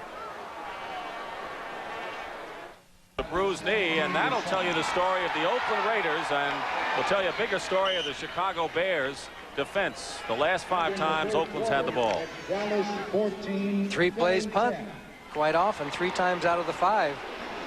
1st and 10 at the 15-yard line, so the Bears have the Raiders where they want them. They can keep it up. And Arthur Whittington goes outside, was almost tripped up first by Brian Cabral. And Gary Fensick makes the hit short of the 20-yard line, pickup of about 3 yards. Gary Fensick out of Yale University. That's right. Originally, I guess, Miami Dolphin to a high draft choice, or I should say low, around number 10 or so. Right, and they got him as a free agent. He's from Chicago. One great thing for football players to be able to play in the city where you were born. And that's got to be fantastic. That's a dream all athletes have, as Whittington tries to go off the left side and doesn't get much. Mike Singletary is in on the play, and Gary Campbell, who was originally with the Pittsburgh Steelers. And that's how he got to the Bears. So Singletary from another ball club, Fensick before him, but I should say Campbell, but Singletary all the way as the fans are taking the reign here 5-1-5 defense now by the Bears on a 3rd and 6 at the 19 for Mark Wilson. Let's see how many guys come. Derek Jensen and Whittington, the backs, stepping up, penalty marker down, and the pass is incomplete. Chandler was the closest to the ball and Schmidt defending, but we'll have a holding call against the Oakland Raiders, and apparently that'll be declined. It'll be 4th down in a punting situation. The Bears had a regular 4-man rush that Number time. 60, holding, refused. Curtin Marsh, the 4th rookie. down. Marsh replaced Gene Upshaw, rookie from the University of Washington. One of 2 picks on the 1st round, Watts the other, and Marsh is a young player, just as Howard Long is, the 2nd-round draft choice. 21, 22 years old. They're going to grow. And Ray Guy, of course, has been around quite a while. Outstanding kicker. Deep for the Bears is Jeff Fisher at the 33-yard line. 4th down. And Guy been punting from way back there all game. Boots it from the 10. He gets a good high kick. Fisher will call for the fair catch at the 35-yard line. So the Bears will have decent field position, but it has not been a field position game. A 46-yard punt by Guy. The Bears still lead at 7-6, 10:31 to go in the 3rd. Bears haven't fared much better than the Raiders the last 5 possessions. A couple of turnovers and 3 punts. They had a pretty good drive with 11 plays. 6 of the 8 passes that were completed by Evans have been to the outside men, which is unusual. 1st and 10 at the 35. Ricky Watts wide to the left. Dash Nagel to the right. And passing on 1st down, and it's complete for a 1st down. And that's Ricky Watts. So Watts, who caught the 42-yard touchdown pass, is hit by Osteen, and in another 1st down for the Bears. Okay, Ricky Watts down. He wasn't split all that wide, and Evans just waited. Good pass protection, waited for him to make his turn in, and Osteen couldn't do anything about it. He faked. Did you notice that little shoulder fake like he was going to throw to the sidelines, and he zipped it right into Ricky Watts, brought it home. 12-yard pickup, 1st and 10 Bears at their own 47, under 10 minutes to play, 9:55, 3rd quarter. And going outside is Walter Payton. Robin Earl trying to block for him, and Walter Payton will go out of bounds in Oakland territory at the 47. Otis McKinney makes the tackle, and a good 5-yard pickup for number 34 from Jackson State. 1,132 yards rushing, and they say it's been a little bit of an off year for him. He still has 1,132 yards. Always wears that mouthpiece. He keeps it close by. The rain really comes down. You know, it was an interesting statistic. In the games that Payton has gone over 100, the Bears record 20-3 at Soldier Field when he goes over 100. Only 12-11 on the road. That's interesting. When you're on the road, you don't win as often. That's got something to do with it. 2nd and 5 at the 48. Payton again dives forward, gets 2 yards. It'll be 3rd and let's say 3 as Rod Martin makes the tackle on Walter Payton. Around the league. San Francisco over Houston, 14-0, and the 49ers trying to seal down a home field advantage in the playoffs. Dallas has come back and leading Philadelphia 14-10. Dallas has the same idea in mind, Johnny. Yes, Dallas would be 12-3 if they beat the Eagles, and the Eagles would still be hard-pressed to make it as a wild card. Dallas has come back and leading Philadelphia 14-10. Dallas has the same mind, Johnny. Yes, Dallas would be 12-3 if they beat the Eagles, and the Eagles would still be hard-pressed to make it as a wild card. And he does for a 1st down. 30-yard line. Evans still going out of bounds at the 20.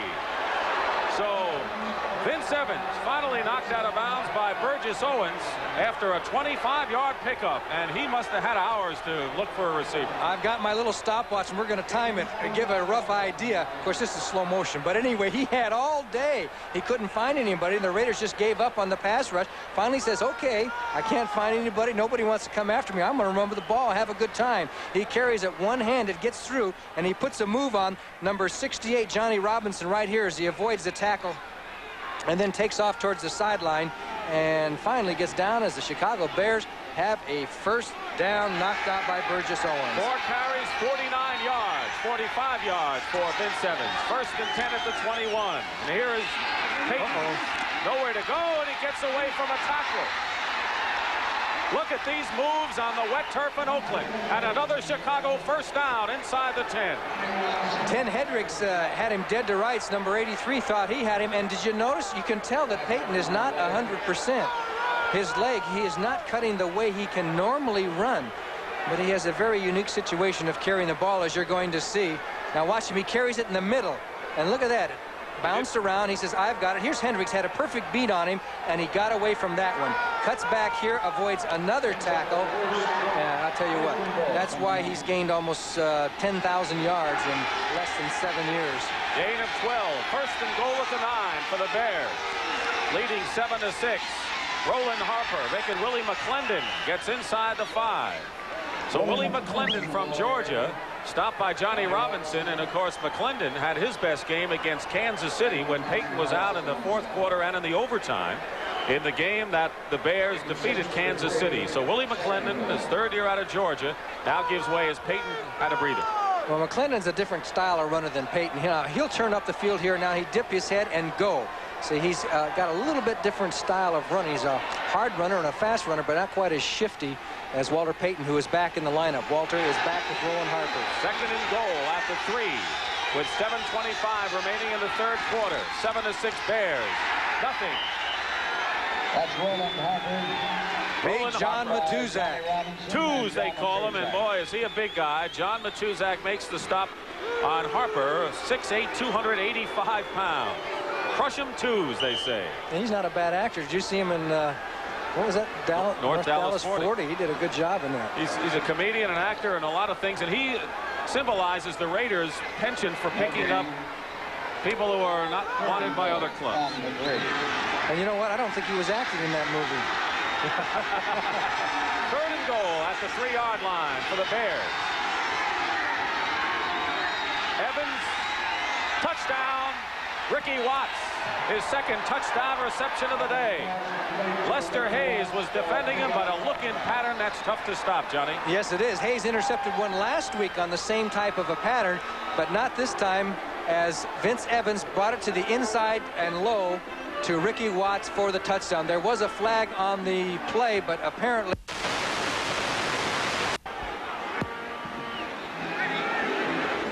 Okay, you're going to see from the right, Ricky Watts, number 80, will come with Lester Hayes, 37. Here comes the Matt Millen. That's the Bears' scoring drive as they take a 14-6 lead. And Rivetto will kick off. The Chicago Bears looking for their 5th win in their 3rd out of 3 games against AFC Western Division clubs, with Denver coming up in the season finale at Soldier Field next week. Rivetto will be kicking off. And back deep for the Oakland Raiders. Arthur Whittington, number 22, and Malcolm Barnwell, number 80. And that's a fine kick by Rivetto out the end zone. Touchback, and the Raiders will take over on the 20-yard line. So Rivetto really got some good foot into that kickoff. Yes, we had a little help from that penalty situation. And so now the Raiders will have a 1st down at the 20-yard line. We want to apologize for our audio and video problems, and smile on the face for Neil Armstrong. We'll tell you that the Bears are looking good, leading 14-6. Evans hits Watts with a 3-yard touchdown pass. And of course, roughing the passer penalty, they marked it off on the kickoff, and Rivetto kicked it out of the end zone. So Mark Wilson has it 1st and 10 at the 20 with 6:37 to go, 3rd quarter. Raiders down 14-6. And Wilson to the air in the rain here in Oakland. Going for Chandler. Chandler has it at the 41. Terry Schmidt defending a 21-yard pickup and a 1st down. Boy, this guy gets open all the time. And that was a super catch on Schmidt, because if notice very closely, his hands are inverted. In other words, the wrong hand is at the bottom and the wrong hand at the top, according from the way they teach you to catch the ball. But he still made the grab and took it out of bounds. Biletnikoff used to catch that way. Well, he was pretty good. Guess so. Yeah. Bob, excuse me. Bob Chandler from USC, originally with Buffalo. 1st and 10 at the 41. Looping it up for Chandler, and knocked away by Fensick, and a fine defensive play by Fensick, who had him short, Schmidt long, and they double covered Chandler, and the penalty flag is down. A lot of those yellow flags tossed around today. They're getting as wet as the people. And it was thrown in the line play situation, so you know who it usually will go against. Frank Hawkins comes in at running back for the Raiders, replacing Derek Jensen. Offense, number 60, holding. So Kurt First Marsh down. has had his problems. I think that's about the 3rd time he's been penalized today. Malcolm Barnwell, number 80. And we asked Al Davis if there's a player on the roster who could be an heir apparent to Cliff Branch. He said Malcolm Barnwell could be the man. Barnwell, 7th-round draft choice in his 2nd year. Nickel defense and pressure all over the place.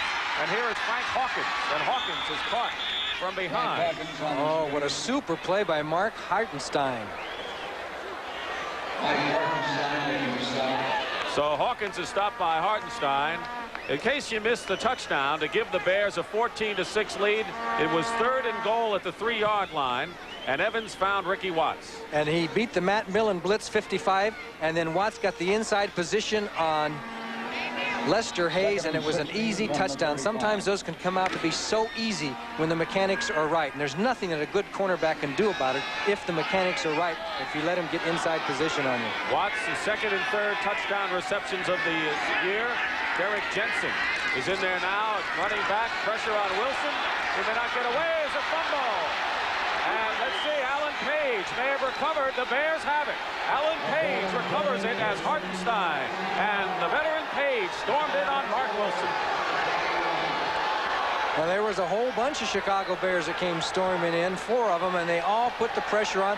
And Wilson didn't see the man from the backside. Alan Page is 82. He's going out of the picture. Now you're going to see Dan Hampton is putting the pressure on and forcing Mark Wilson to cut back.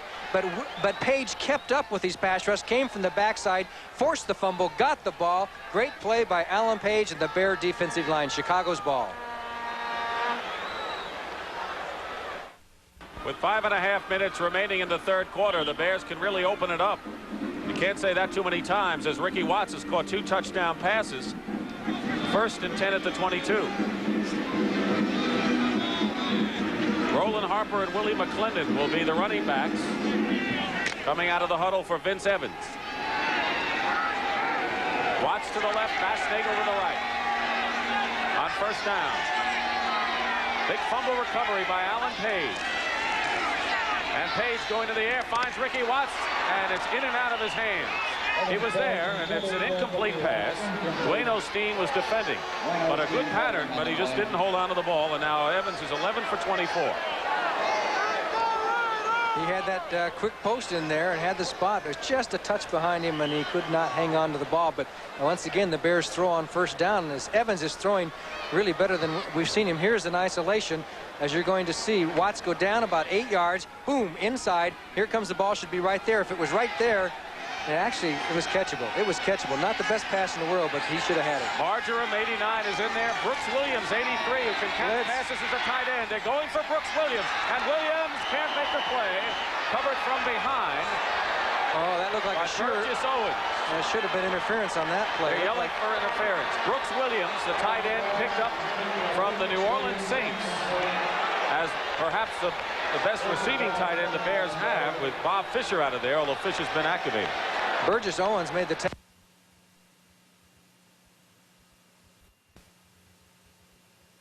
right, and the ball's thrown to the left. There he is on the court. He turns back to the left and makes the super grab. Kenny Marjoram showing why he is well worth a number 3-round draft choice. And here comes Kenny, just like out on the bay when he does his windsurfing, up and over and slam bam.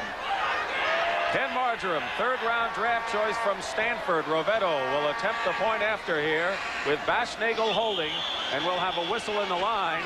And I'll tell you, Noah Jackson was knocked back about 10 yards. Well, he kind of helped it along as Matt Millen, 55, came across. They're going to call it against Chicago. I don't think Millen's happy today. He crunched out Matsui and cracked some ribs early. Jackson is pushing Millen. I think he's kind of kidding with him there a little bit. 5:14 to go, 3rd quarter. Silva's enjoying it. Center, 63. Ball start. Jay Hilgenberg, free agent rookie. So now they will try it from the 16. 26 yards for Rovetto.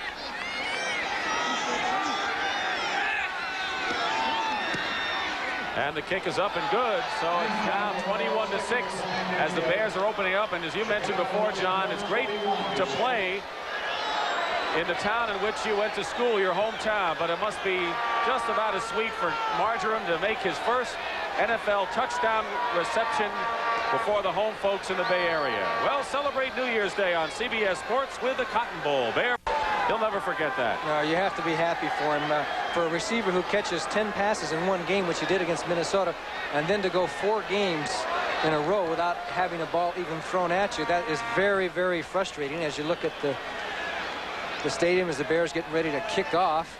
And his mother's here, his sister's here, relatives are here, so Kenny Marjoram's got to be a very happy young man. Marjoram, of course, trying to catch Harlan Hill, who in 1954 caught 45 passes, a record for a Bear wide receiver as a rookie. Yeah, but, you know, if he breaks that record, that's great for Kenny Marjoram, but Harlan Hill played in 12 games, and, you know, now they play 16 games. That makes a heck of a difference. That's a good point. Malcolm Barnwell, along with Arthur Whittington back there. Rovetto kicking off.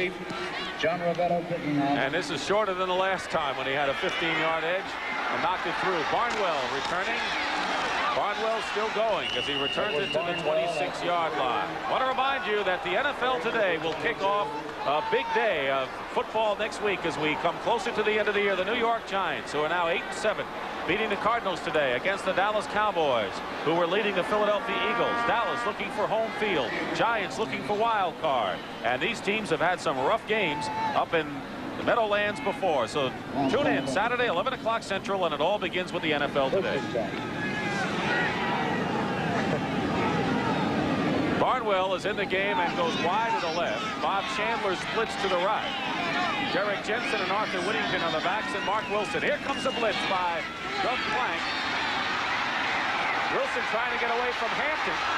Now Page, and he lofts it for Barnwell, and it's incomplete. Henderson is defending against Barnwell, but a lot of pressure put inside on Mark Wilson. As you look at Barnwell, who's from Virginia Union and spent last year on injured reserve, and good speed. Okay, you'll see Doug Plank coming. There he goes, shooting right up the middle. He's picked up, but he causes the confusion, and Dan Hampton, number 99 here, is the one that's putting pressure on Wilson to go out. Then he throws it down the field, and Henderson recovered very well because he had been beaten, but the pass was short. The reason the pass was short was because he was under pressure and throwing on the run. We were talking about this last night. Have you seen Henderson beaten by anyone in the games we have seen him lately? No, I don't think he's really beaten flat out all year. 5-1-5 defense for the Bears. On 2nd and 10, the pass, Whittington makes the catch, but he gets clobbered and ends up with a net gain of about 2 yards. Doug Plank was right in there. Otis Wilson, I see, is in the ball game. Yes, he's playing in special situations. As Plank got one of his hits, you're talking about Henderson. He did get beat in the Kansas City game, but that was just a super catch by, who was that wide receiver for the Chiefs anyway? Smith. But, yes.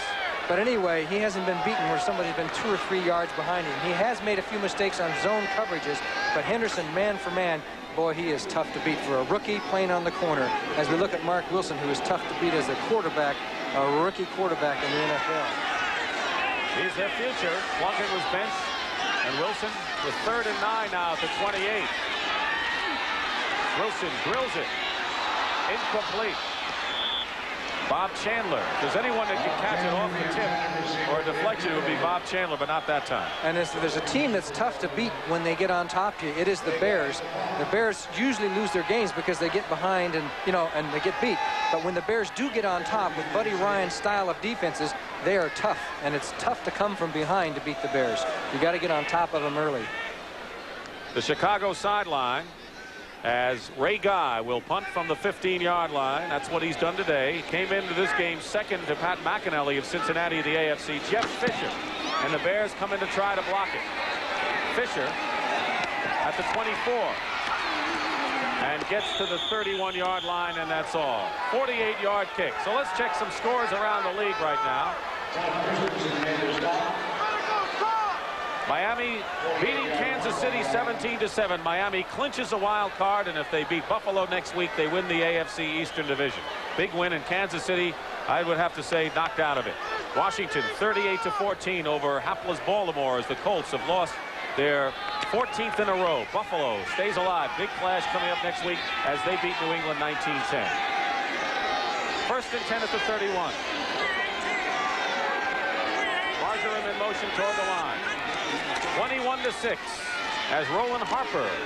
Roland Harper, the ball. Harper to the 36. And Willie McClendon is in the game for Walter Payton now, as you see Mr. McClendon, and we're going to look at some more scores. There it is, Cincinnati 17, Pittsburgh 10. The Steelers are out of it. The Bengals have won the AFC Central Division. They are 11-4. Green Bay Packers and Bart Starr 35-7 over New Orleans. The Packers, I believe, have won 6 of their last 7 games. Now that's what you call turning it around.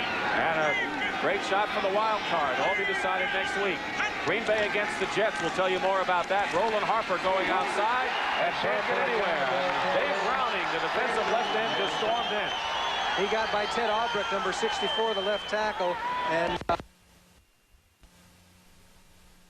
on to the 14-10 lead over Philadelphia.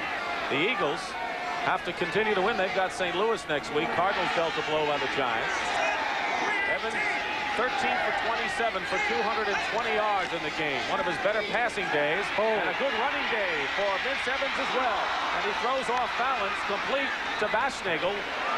First down, but a penalty flag is down at the 45. Owens makes the stop on Baschnagel, who has enough for the first down. And there was an eligible man for the Bears downfield. And the Raiders will obviously accept the penalty, nullifying that first down for Chicago. Raiders won 2 of their first 3 games and then were shut out in succession by Detroit, Denver, and Kansas City, coming in 7-7. You think offense, number 78, illegally downfield. Same down, first down. Keith Van Horn. Well, he went to USC. He's so used to running the ball, he didn't think they were going to ever throw it. Okay, there is Neil Armstrong. There's Keith Van Horn. Number 1 draft pick. Right tackle, Dennis Lake will be back next year. So will Muckenstern, Walter Scheid. Bears get a couple of good defensive players and a good offensive tackle on a draw play. Willie McClendon going outside. They have some running room, and McClendon dives forward to the 40 and maybe getting back to the original line of scrimmage before Lester Hayes makes the tackle. Denver Broncos with a 9-5 record going against last place Seattle, 16-3 in the third quarter. The Bronx in front. Seattle was 5-9 going in, so they'll be 5-10 if they lose that football game. They've lost Jim Zorn. Denver can clinch, you know, by holding on to their lead. It'll be theirs. So Cincinnati wrapped it up. Miami won a playoff berth. And Denver can do the same in the AFC. NFC, I'll tell you about 21-6. Marjoram goes in motion. 2nd and 12 at the 39. And the pass is incomplete, out of bounds, intended for Kenny Marjoram. In the NFC, Dallas has clinched a playoff berth as Evans is slow getting up. Philadelphia needs that wild card. In the Central, Tampa Bay and Detroit clash for the marbles next week. And in the West, San Francisco has it wrapped up, but a lot of clubs in wild card contention. There's a look on John Matuzak's face. He got through there and put a little hit on Vince Evans as he threw the football. And you can see the marks of battle. Evans' helmet is caked with mud, but you know, yeah, we can almost read the lips there and call the play. 5 defensive backs in there for the Raiders in 3rd and 12 at the 39. 3 wide receivers. Evans drills it. Complete to Baschnagel. Baschnagel has a first down at the 42-yard line of Oakland. A fine pattern and a fine catch before Mike Davis makes the hit on the former Ohio State performer. 19-yard pickup. Okay, Baschnagel is at the top of your screen. Now you're going to see Marjoram goes down the field, clears. Here comes Baschnagel across Ted Hendricks, number 83, who was going actually the opposite direction, like 2 freight trains passing in the night. And Baschnagel, trying to find a spot to go, made the grab, took his punishment, and got a first down. And the Bears have almost, this game, passed for as many yards as they have in the entire 4 games prior to this. That's what Baschnagel has done. 3 catches. Marjoram has caught 3, and Watts has caught 5. And so the Chicago Bears going to the outside, and that is the end of the third quarter with the score. Bears 21, Oakland 6. Back with the start of the 4th after this word from your local station.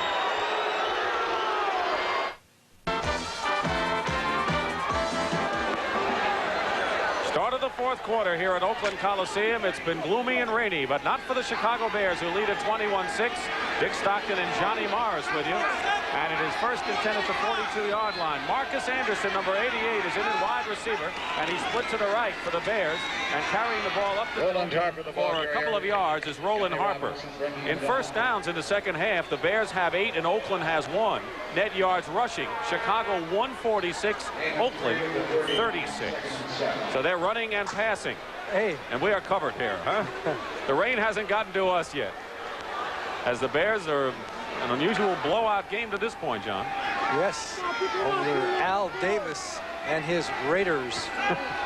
And he takes these losses tough, doesn't he? You bet he does. 2nd and 7 at the 39. Evans back. Robin Earl, the tight end, incomplete and knocked away by Mike Davis. Johnny, wouldn't you think that the Bears would start to go to the ground game more? Well, they did it. They ran a couple of plays. I mean, they are so unused to having success in the air that, and especially at this point of the season, why not throw the... There's Al Davis. Yeah. There is Al Davis, and that gum's going fast. Al has got to be a little bit upset. Yeah, I'd like to come back to him after this play because we did spend some time with him before the game. 3rd and 7 at the 39. Evans tried to strip the ball away, and he sacked the first time that the Raiders, who are second in the NFL in sacks, got to Evans. Dave Browning, and that's the 50th sack of the year. So it's 4th down. Al Davis, managing general partner, and he doesn't feel that this is just an off year for the Raiders. He says, it hurts me. I'm a sore loser. That's how I feel about this team. And he says there's no such thing. You don't gain anything this year by having all those injuries in a losing year. He felt that the Raiders should have been in there. Had an interesting point about what he considers an important man on offense, too, which Sean could refer to after this. Parsons punt. Watts calling for the fair catch at the 6-yard line. Johnny, we talked about the greatness of Walter Payton, and he has a lot of regard for Walter Payton, but the philosophy of Al Davis is a little different than what we've seen. And with a timeout, Johnny will come and explain that in a moment. Al Davis, a man with a coach's mind, John. Yes, he loves to coach. We wanted to talk about this, but right now we're watching a play here, and I'll talk about Al Davis's philosophy in just a moment. 1st and 10 at the 7. Here's a blitz. Mark Wilson in trouble, and a safety. Doug Plank, among others, got to Mark Wilson, and there's a safety. And the Bears have upped their lead now to 23-6, and they'll get the ball. Doug Plank. And I think it was the running back who missed the block, 27. I believe it was Frank Hawkins who's going to get an F on this play. If I'm correct in my observation, I think it was number 27 who's got the responsibility. He comes up there, he's got to hit that guy and keep him out. Plank ran right over him and made the safety. So great play by Doug Plank. Mark Wilson goes down. He got some help from Mike Hartenstein as the Bears get the safety and now take the lead 23-6. We'll be back with the Bears on top.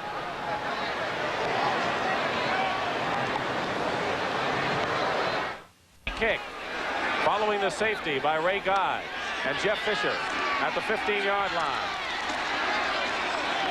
And Fisher gets to the 37-yard line where he's tackled by Derek Jensen. Al Davis builds winners.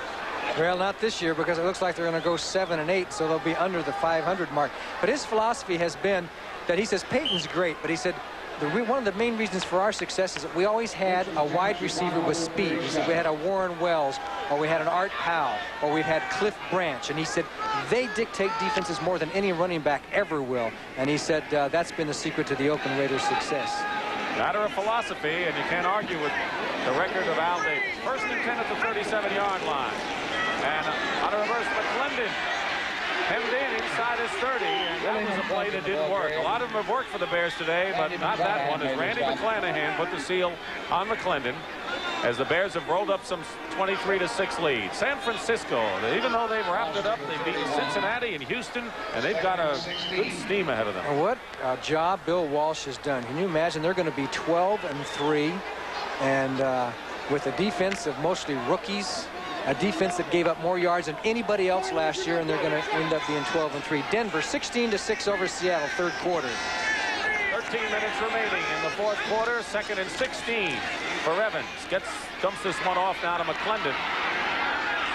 McClendon gets just to the 31-yard line. Rod Martin made the tackle. Rod Martin and McClanahan combined to make the stop. We're looking at Rod Martin, who is named the top Raider player who exemplifies the pride and poise of the Oakland Raiders before the game. Some of the Hardy fans staying here. Hardy not so much because of the cold. It isn't that cold here. Somebody save our Raiders. You haven't seen that sign up for many years. Nickel defense and 4 down linemen. As Hardman and Long in there for the Raiders. A 3rd and 16. Uh-oh. A little collision. No flag. Bashnagel was back there. Marjoram was tripped up by Owens. But no penalty, so apparently either the ball wasn't in his area or else he tripped up himself. It was incidental collision. I think that's what they're ruling, that no interference, and he wouldn't have gotten there anyway. The pass was way long. Burgess Owens, a former New York Jet. Tom Flores going through rough sledding this season. And Neal trying to salvage something here. Parsons to punt from the 15. Ted Watts is deep at the 30.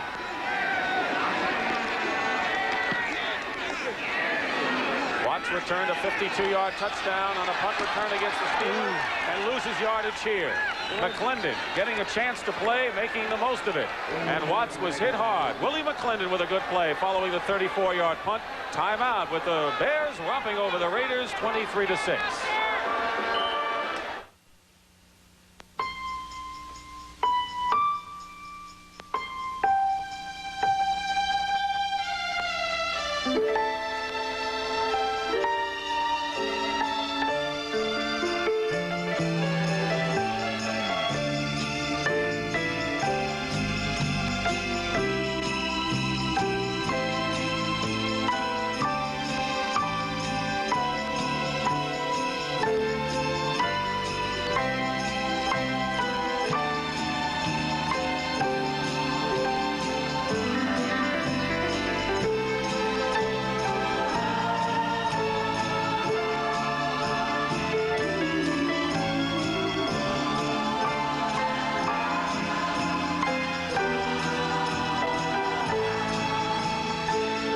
This Christmas card was sent to you by the people at Miller High Life. Merry Christmas.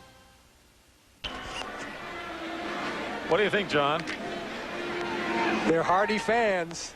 Hardy fans. Not too many of them left in that section. Those are the only ones. 1st and 10 at the 37. Plank is showing a blitz, and then they move back as Arthur Whittington going outside, turns the corner, and Whittington close to a 1st down. Gary Fensick makes the stop. Arthur Whittington showing some of the outside speed that the Raiders like. Give some credit to Derek Ramsey, number 84. He ties up Al Harris. And there's Harris got tied up, and then he got around the horn and made a nice game before Gary Fensick knocks him out of bounds. Bears scored first. Evans to Watts, 42 yards, 7-0. Wilson hit Chandler. Point after was blocked by Page. At the half, it was 7-6. Stayed that way till the 3rd quarter when Evans hit Watts to make it 14-6, and the Bears have rolled on from there. Play action. And Wilson is down. Fumble as well. And it's recovered by Oakland. And the recovery is made by Mickey Marvin, the offensive right guard, but that is the 5th sack against Mark Wilson today. 5 sacks for the Bears. Alan Page and Jim Osborne in there. Watch the pass rush here.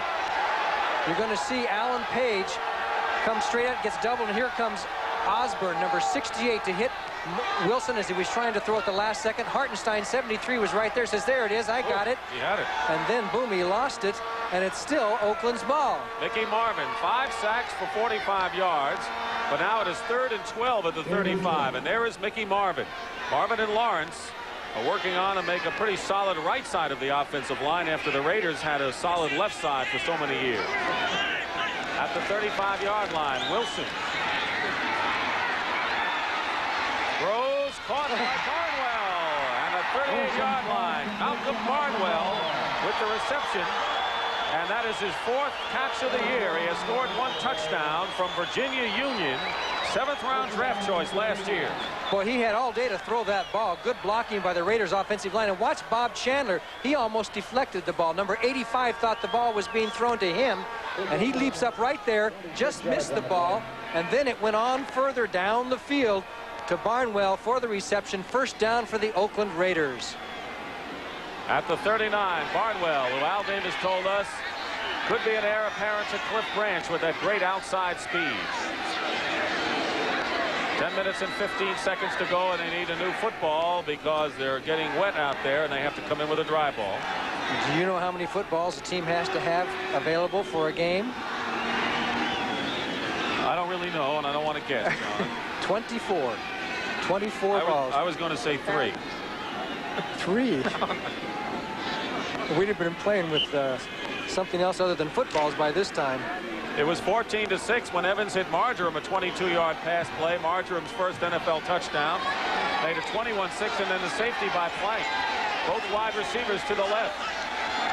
Henderson is watching Chandler, and the pass is lofted towards Barnwell and Chandler, and it is almost intercepted, and it is. It is hit off the hand of Henderson, and Gary Fensick has made the interception for the Chicago Bears, his 5th of the year, to take over the club leadership. But it was first touched by Henderson. The thing that Wilson did on this was he really lofted it way high in the air that gave everybody a chance to get under. It was almost like a punt. And everybody was able to recover and react to the ball. And it's Henderson, number 20, who deflects it. And watch 45. He's very alert there. And that was Gary Fensick with the interception in the end zone. First down, Chicago at the own 20-yard line. Well, last week it was Fisher and Henderson. The Bears secondary getting stronger and stronger as we go on. We understand that we've had some video problems for the viewers back in Chicago. We want to show the last scoring play. That was the touchdown pass by Kenny Marjoram, right, number 89. And if you'll see right here, he's going down the field. He goes to the side, to the corner, and then turns back, has to adjust his body, made the grab for the touchdown for Kenny Marjoram out of Stanford, and then he throws it into the stands, and hopefully his mother caught the ball because she's up there in those stands. So that was Marjoram's first NFL touchdown reception. Willie McClendon has carried the ball for 2 yards. So it's 2nd and 8 now at the 22-yard line. 9:40 remaining in the 4th quarter. The Bears lead at 23-6, and they have shut out the Raiders since that early touchdown. Wilson to Chandler. And the Bears have chosen not to play Walter Payton with that sore leg and the fact that they do have the big lead. Roland Harper, the up back, number 35. Willie McClendon, the deep back. And it's McClendon. Gets to the 26-yard line. So it'll be 3rd and about a long 4. Ted Hendricks makes the tackle.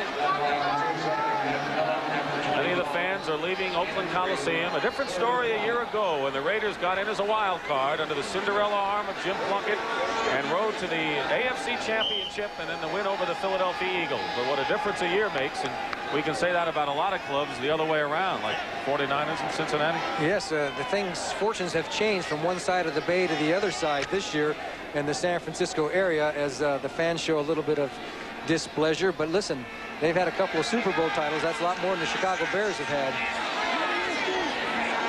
3rd and 5 at the 25. Here's a blitz, and instead up the middle goes McClendon. Matuzak makes the stop up the middle, and it'll be 4th down. And they'll kick it away. So McClendon seeing perhaps the most action he has seen all year. Kansas City, I guess, was the 2nd biggest game for him as Twos goes out. Bob Parsons has really had to use that foot this year with the Bears offense and had kind of an easier day this time with the Bears doing something there with Ted Watts at the 32.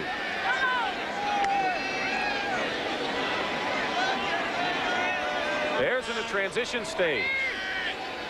We'll go 7 and 8 after this game if the score remains the same. Good high kick. Sends Watts back to the 25. And out of bounds at the 34. So the Raiders will take over 1st and 10 on the 33-yard line as the Bears winning 23-6. We'll be back. It's been raining in the Bay Area all weekend, especially today, as there's an unhappy Oakland fan Well covered, we might add.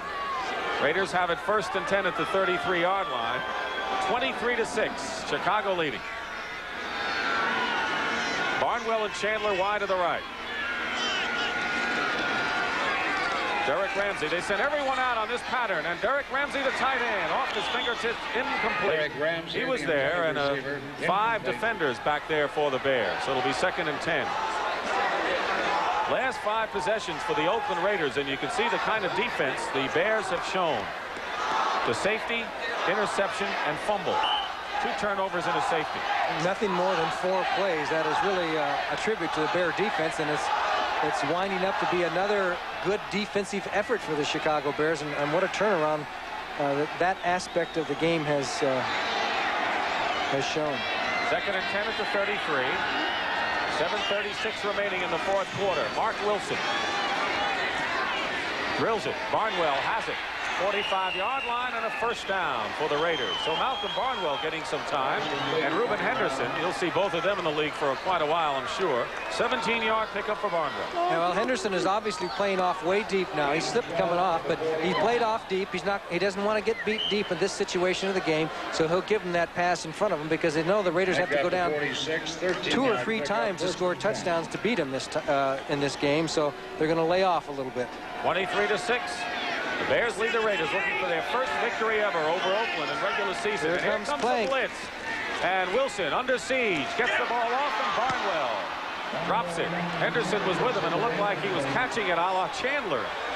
He wanted to run before he caught the ball. This time we got to give Mr. Hawkins, Frank Hawkins, some credit, number 27. This time he did block Plank as he blitzed up the middle and took care of Doug Plank, and they were able to get the pass off. But he's the one that allowed the safety, but he made up for it that time. Hawkins was originally cut. He was a 10th round draft choice, cut and then brought back. And his reputation is as a blocker with this club. So Hawkins, we haven't seen Chester Willis, the 11th round draft choice. Another running back. They draft blockers on this ball club. Even if you can run, you got to block too. 2nd and 10 at the 46. As Derek Ramsey moves closer to the line. An audible called for by Wilson. He gets it to Ramsey. And Derek has the 1st down as he is just squeezed at the 40-yard line. And Wilson may have hurt his hand, and he's holding his hand, and I believe it's the throwing hand. As Alan Page got through, the Bears put a blitz on, but Page was the one that got there and was right in Mark Wilson's face. And when he threw the ball, he must have come over with his hand and hit on Page's helmet or shoulder pads or something. Here comes 82 right now, right up the middle. He throws, and then the hand gets clobbered, I believe, onto Alan Page's helmet. And there was the completion, 1st down, Oakland. At the 40-yard line. Toss to Barnwell, and hit by Henderson hard. He's shy of a 1st down, and Barnwell looks like he's shaken up now. And looks like Wilson is still suffering with that right hand. Boy, he really took a pop from Henderson. You know, wide receivers, they really, you talk about a running back when he's carrying the ball taking a lot of punishment. They do take punishment, no question about it. But at least a running back has the ball in his hands. He knows where he's going to run. He's going to dodge. He's going to take his punishment here and there. But a receiver, when he's catching the football, he can do nothing about protecting himself. He has to only go for the football and take the punishment. And therein lies the difference between a running back and a wide receiver. Right now, see, he has no chance to get wrapped up and protect himself. A good, solid hit by Henderson. Who gave you the worst hit you ever experienced? Ray Nitschke.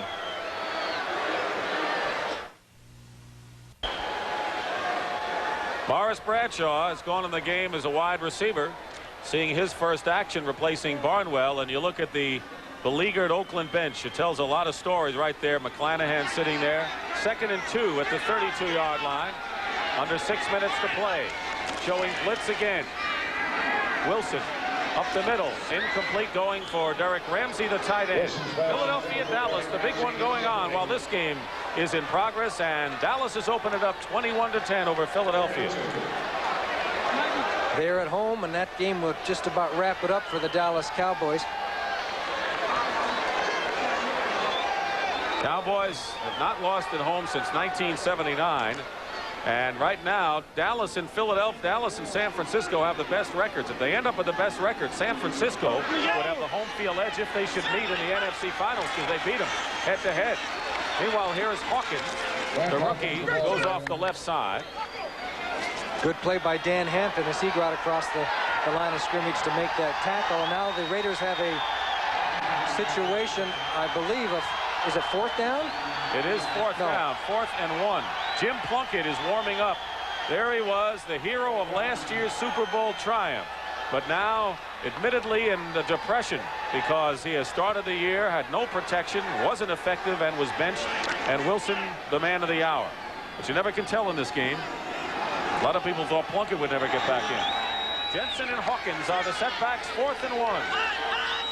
2 tight ends, and that'll give it to him. Is that Osborne going over? If it is, and if it's against the Bears, it'll be 1st down Oakland. But no, it's a legal procedure. Offense against the Raiders. 65. Ball start. Mickey Marvin. 4th and 6. Mickey Marvin. And here comes Jim Plunkett into the game, number 16. Jim Plunkett with some cheers. NFL Comeback Player of the Year last year. 18 touchdowns in 13 games and started the last 11 in all 4 postseason to help the Raiders go 13-2 down the stretch and win the Super Bowl. I'd say a little pressure coming in on a 4th down. He has to throw it first time around. At the 36, it is 4th and 6. And Plunkett under pressure. And his pass penalty marker down is complete. Forward progress may be enough for a 1st down to Derek Ramsey, but hold the phone. We'll see what the penalty marker is. Todd Bell and Jeff Fisher combine to make the stop on tight end Ramsey. They put the charge on Jim Plunkett in his 11th year. Holding it against the Bears. It'll be an automatic 1st down for the Oakland Raiders. Trailing 23-6 with 4:55 to go, 4th quarter. Well, Plunkett had to do it all on his first time out. He had to come out of the pocket and throw on the run, and he did a good job as Oakland got the 1st down. So we're going to see Mr. Plunkett is holding. 1st down, number 24. Jeff Fisher, number 24, was called for the infraction. So let's see how the Bears handle it with Plunkett. Let's see if they try and put everybody after him or whether they just drop off and just go with a straight 3- or 4-man rush. 15 penalties in the game. Plunkett, by the way, has 4 touchdown passes and 9 interceptions, throwing for over 53% in 168 attempts. Oh, can't get away, and he finally does, and the pass to Derek Ramsey, incomplete. The last time Plunkett appeared was in the game against the San Diego Chargers. Doug Plank was across before the ball was. 46 right there to the left of the center. Boom, he was all over Plunkett, who got out of it and got the ball off. 2 good plays by Plunkett. Of course, Derek Ramsey did not make the reception, but there's Doug Plank, who has really, he must feel like a lineman today. He must feel like a lineman. He's right up there. If he doesn't blitz, he's dropping off the ball from the line of scrimmage to go back into his pass coverage half the time. Plunkett's last appearance was in the wipeout by San Diego, 55-21. But he was the quarterback. Here they come. Here they come. And Todd Bell getting Plunkett from behind. He was in the passing motion, so it'll go as an incompleted pass. But the pressure put on by Todd Bell from Ohio State. When they blitz a back up the center and then one for the side. See, now you see the back has to go up. There's Whittington hitting Jeff Fisher. 27 is over to the right halfback spot, and he can't get back to hit 25, Todd Bell, on the blitz. And that's the whole philosophy of the Chicago Bear blitz situation. They bring people from different spots, commit backs to the wrong way, and then somebody gets through slick and clean. You're always taking a risk because you don't have much coverage downfield. The moral of the story is when you have a 23-6 lead, you can do anything you want. It's hard to come from behind to beat the Bears. Mark Wilson has a sprained thumb. Plunkett in there and gets dumped at the 41-yard line. Dan Hampton, the 6th sack for the Chicago Bears. And he beat Henry Lawrence, who's no slouch. Number 70 was blocking on number 99 and did a heck of a job. Watch Plank again. Okay, they do a little crisscross over here. And here comes 70 trying to block on Hampton, and Hampton gets through and knocks him. It actually ended up with Hampton coming with the crisscross with Page, and Lawrence was on Hampton. He couldn't handle him. Plunkett said, "You mean I had to come in for this?" Yeah, that's right, boy. He said, hey, this season's over. Let's finish it up on a high note. As Dan Hampton was in the Pro Bowl last season. 4th and 18 at the 39. The ball at the 39-yard line.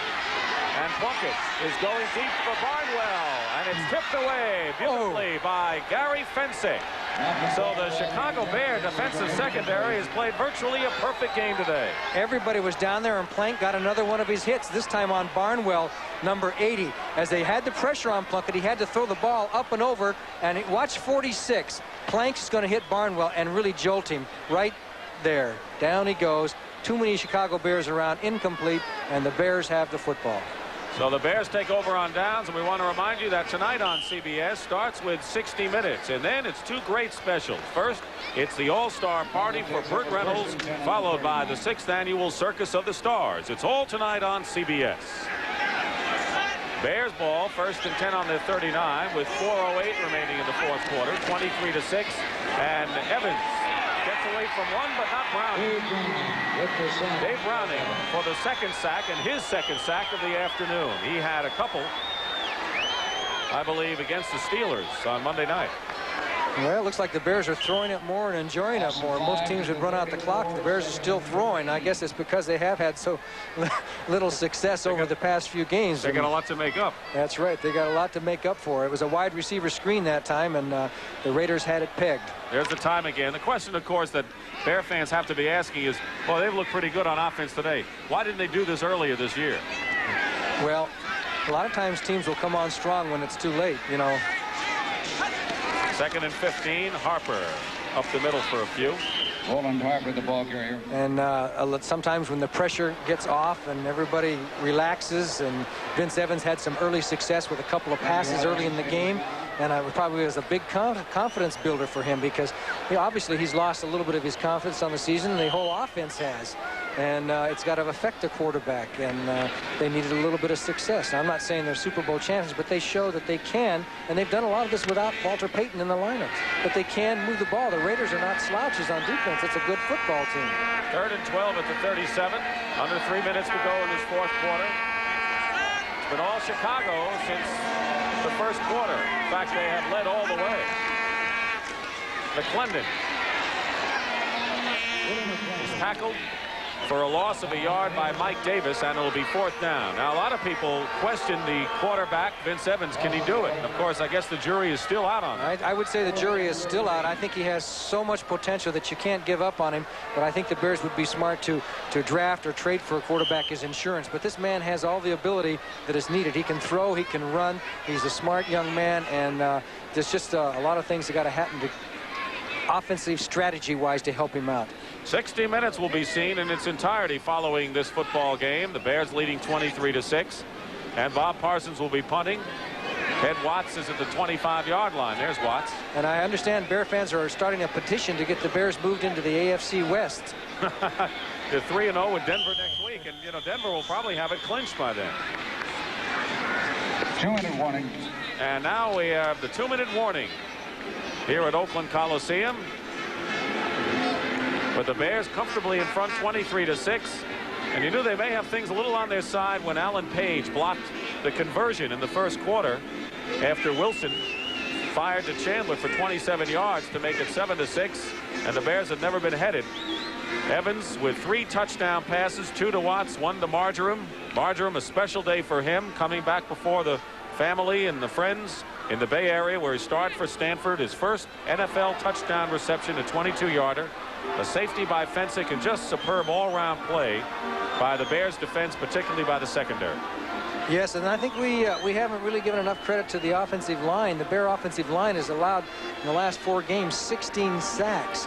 But today they did very well against a team that was 2nd in the league in sacking quarterbacks. Right. So you got to give the offensive line some credit. And Walter is explaining to Neil Armstrong what's the matter with his leg, but he did get in there, did play some football, caught a couple of passes, and he'll be okay. He started at his, I'm not sure now, but I think about 95 straight games for a running back. That's not too bad. Neil Armstrong, super guy, a real gentleman, a real gentleman. As is Tom Flores. Tom Flores, he can also cook. He's a great cook. Did you know that? He is a fantastic cook. All the players have confirmed that. He knows how to cook. He does it for a hobby. So Bob Parsons averaging just over 40 yards, as long as 49. 4th down, 13, low snap, and they might have gotten a piece of this one. And it takes a Chicago roll. That's the way it's gone today, a Chicago roll, and it drops at the 20-yard line. No call on roughing the kicker because one of the players ticked the ball that hit Parsons. He didn't hit him very hard, but he hit the ball. If you hit the ball, then the call is off for roughing the kicker. So it's 1st and 10 at the 20-yard line, and an injured Ted Hendricks is being helped off the field. And it looks like it might have been a knee, too. That's unfortunate. There he is. Ted Hendricks, who's played so well over the years, and Al Davis gave up 2 draft choices to get Ted Hendricks, and he turned out to be well worth it. Not too many linebackers are worth 2 draft choices, or at least coaches feel they are. 2 draft choices and a whole bundle of money. But he helped get him to the Super Bowl and has played excellent for him. Special linebacker is not an ordinary one by any means. Penalty marker down as Plunkett gets it off to Hawkins. Mike Hawkins to the 30-yard line. Maybe shy of a 1st down, but the penalty marker way down in the backfield and holding against the Raiders. So once again, the Bears putting a lot of pressure on, and a holding call here. 23-6. I want to remind you that 60 minutes follows its entirety following this game. Hendricks flexing that left knee. Offense, number 65, holding. 1st down. So it sets Plunkett way back. And you know, it's ironic, the Bears are starting to play better football. They're going to win this game, and with each win that they have at the end of the season makes their draft choice worse for next year. They were in a position to get the 3rd player, and now with New Orleans losing and a couple of other teams, the Bears are not going to be drafting as high as they would have. 1st and 20. Mark Wilson out with a sprained thumb. Jim Plunkett almost lost his footing. Hawkins out of the backfield on a swing pass. Gets to the 17-yard line. But the Bears, of course, a lot of people say quarterback. They've got this Tim Clifford from Indiana, who I saw last year win MVP award at the East-West game, and he's a possibility next year to at least challenge for the job. Yes, and he's a pretty good athlete. He runs pass patterns in the practices sometimes out there, so he's got a little bit of agility. And I would think that any strengthening in the draft will come on the offense, don't you think? Yes. Maybe a tight end that can catch. Derek Ramsey, the tight end, running for the 1st down. And the clock stops with 55 seconds remaining. Papa Bear George Halas, I'm sure, is watching this football game. He was out of practice the other day, and I asked him, this was on Friday, he's been coming out to practice more often in the last few weeks since the Bears have been not doing so well. And I asked him what he's looking for, and he said, I'm looking to see the enthusiasm that my players have, even though the season is lost as far as being in the playoffs, but I just want to see if they're out there with some enthusiasm at practice. So he's kind of judging the players. Well, they've seen not only enthusiasm in practice, but they've seen tremendous enthusiasm in this game, coming to Oakland and outplaying the Raiders from the opening gun. Barnwell makes the reception at the 40-yard line. Whoa, we almost had a little flare up there between Barnwell and Henderson, and actually Barnwell should be happy. Those 2 players could have really clobbered him because he hadn't been hit. He was on the ground. They both came up and just touched him, so he really had nothing to complain about. Timeout. The Raiders use one. It'll be 2nd and 3 at the 41-yard line. Well, you know, if you talk about offensive linemen that the Bears may be looking at, don't forget Dennis Lick comes back next year. Van Horn is a rookie. There's some veterans, though, on the left side. And let's take a look at some of the people. For example, offensive guard Kurt Becker of the University of Michigan, 6'5", 260. They like him. And Terry Tausch from Texas. You notice the best linemen are from the big schools. Sean Farrell from Penn State. So those are the 3 of the most prominent offensive linemen that the Bears, no matter where they draft, even if they slip from their current position, will probably have a shot at if they go that route in the 1st round. The line play hasn't been the weakest. The offensive line hasn't been the weakest part of some of the other problems the Bears have had. And I wouldn't say it's a top priority for an offensive lineman. However, Jim Finks and the Bears general manager does believe in drafting linemen, as Neil Armstrong I guess he doesn't feel his game's wrapped up. Neil's a little shook up there. 23-6 with 42 seconds to go, and Plunkett goes down. Well, this is a tough day for Jim Plunkett, having to come in a mop-up situation because Wilson had suffered this sprained thumb. That's the time remaining. one thing for sure, the Raiders have not been able to pick up the various blitzes that Buddy Ryan and the Bears defense has thrown at them. They have had trouble all day, and who's going to block who? And that's a tribute to the Bear defense. It is 3rd and 8 at the 35. So the Chicago Bears, Evans going to the air and clicking with 3 touchdown passes. And the defense doing quite a job, and an interception there by Todd Bell. Todd Bell with his 2nd interception of the season. And he went from side to side, wants to stay in bounds, and he goes out of bounds with 9 seconds to play. It was blown dead back here, and that's why everybody seemed like they really weren't trying on that. Apparently, the official has ruled it either a dead ball where he intercepted or an incomplete pass, saying that he did not catch the ball. We'll have to check and see. Bell is saying, well, I got to work out on that one play. Boy, that was a dying quell by Jim Plunkett. That wasn't one of his better throws. He says, no, it wasn't. Still Oakland ball, so it'll be an incomplete pass as Plunkett stays out there. 9 seconds to go. The Raiders have not had a losing season in 17 years, and they're in danger of experiencing that. They will go 7 and 8. And a closing game against San Diego a week from tomorrow. A happy Neil Armstrong and a sad Tom Flores on a rainy afternoon in Oakland. Plunkett going back under pressure, and the pass is tipped up and incomplete, intended for Derek Ramsey. So there are still 2 seconds showing on the clock. Plunkett has gone from the heights to the depths, I would have to say. Well, you can't blame this one really on him. He came in a bad situation, right, Dick? But he gave it all he had. It's just that the Bear defense has got everything going their way right now, and it's pretty tough to move on a team when you're down. What is it? 23-6, 23-6, and a team that doesn't always drop off. They throw a lot of blitzes, as Al Davis, realizing it could be his first losing season, as you said, in many, many, many years.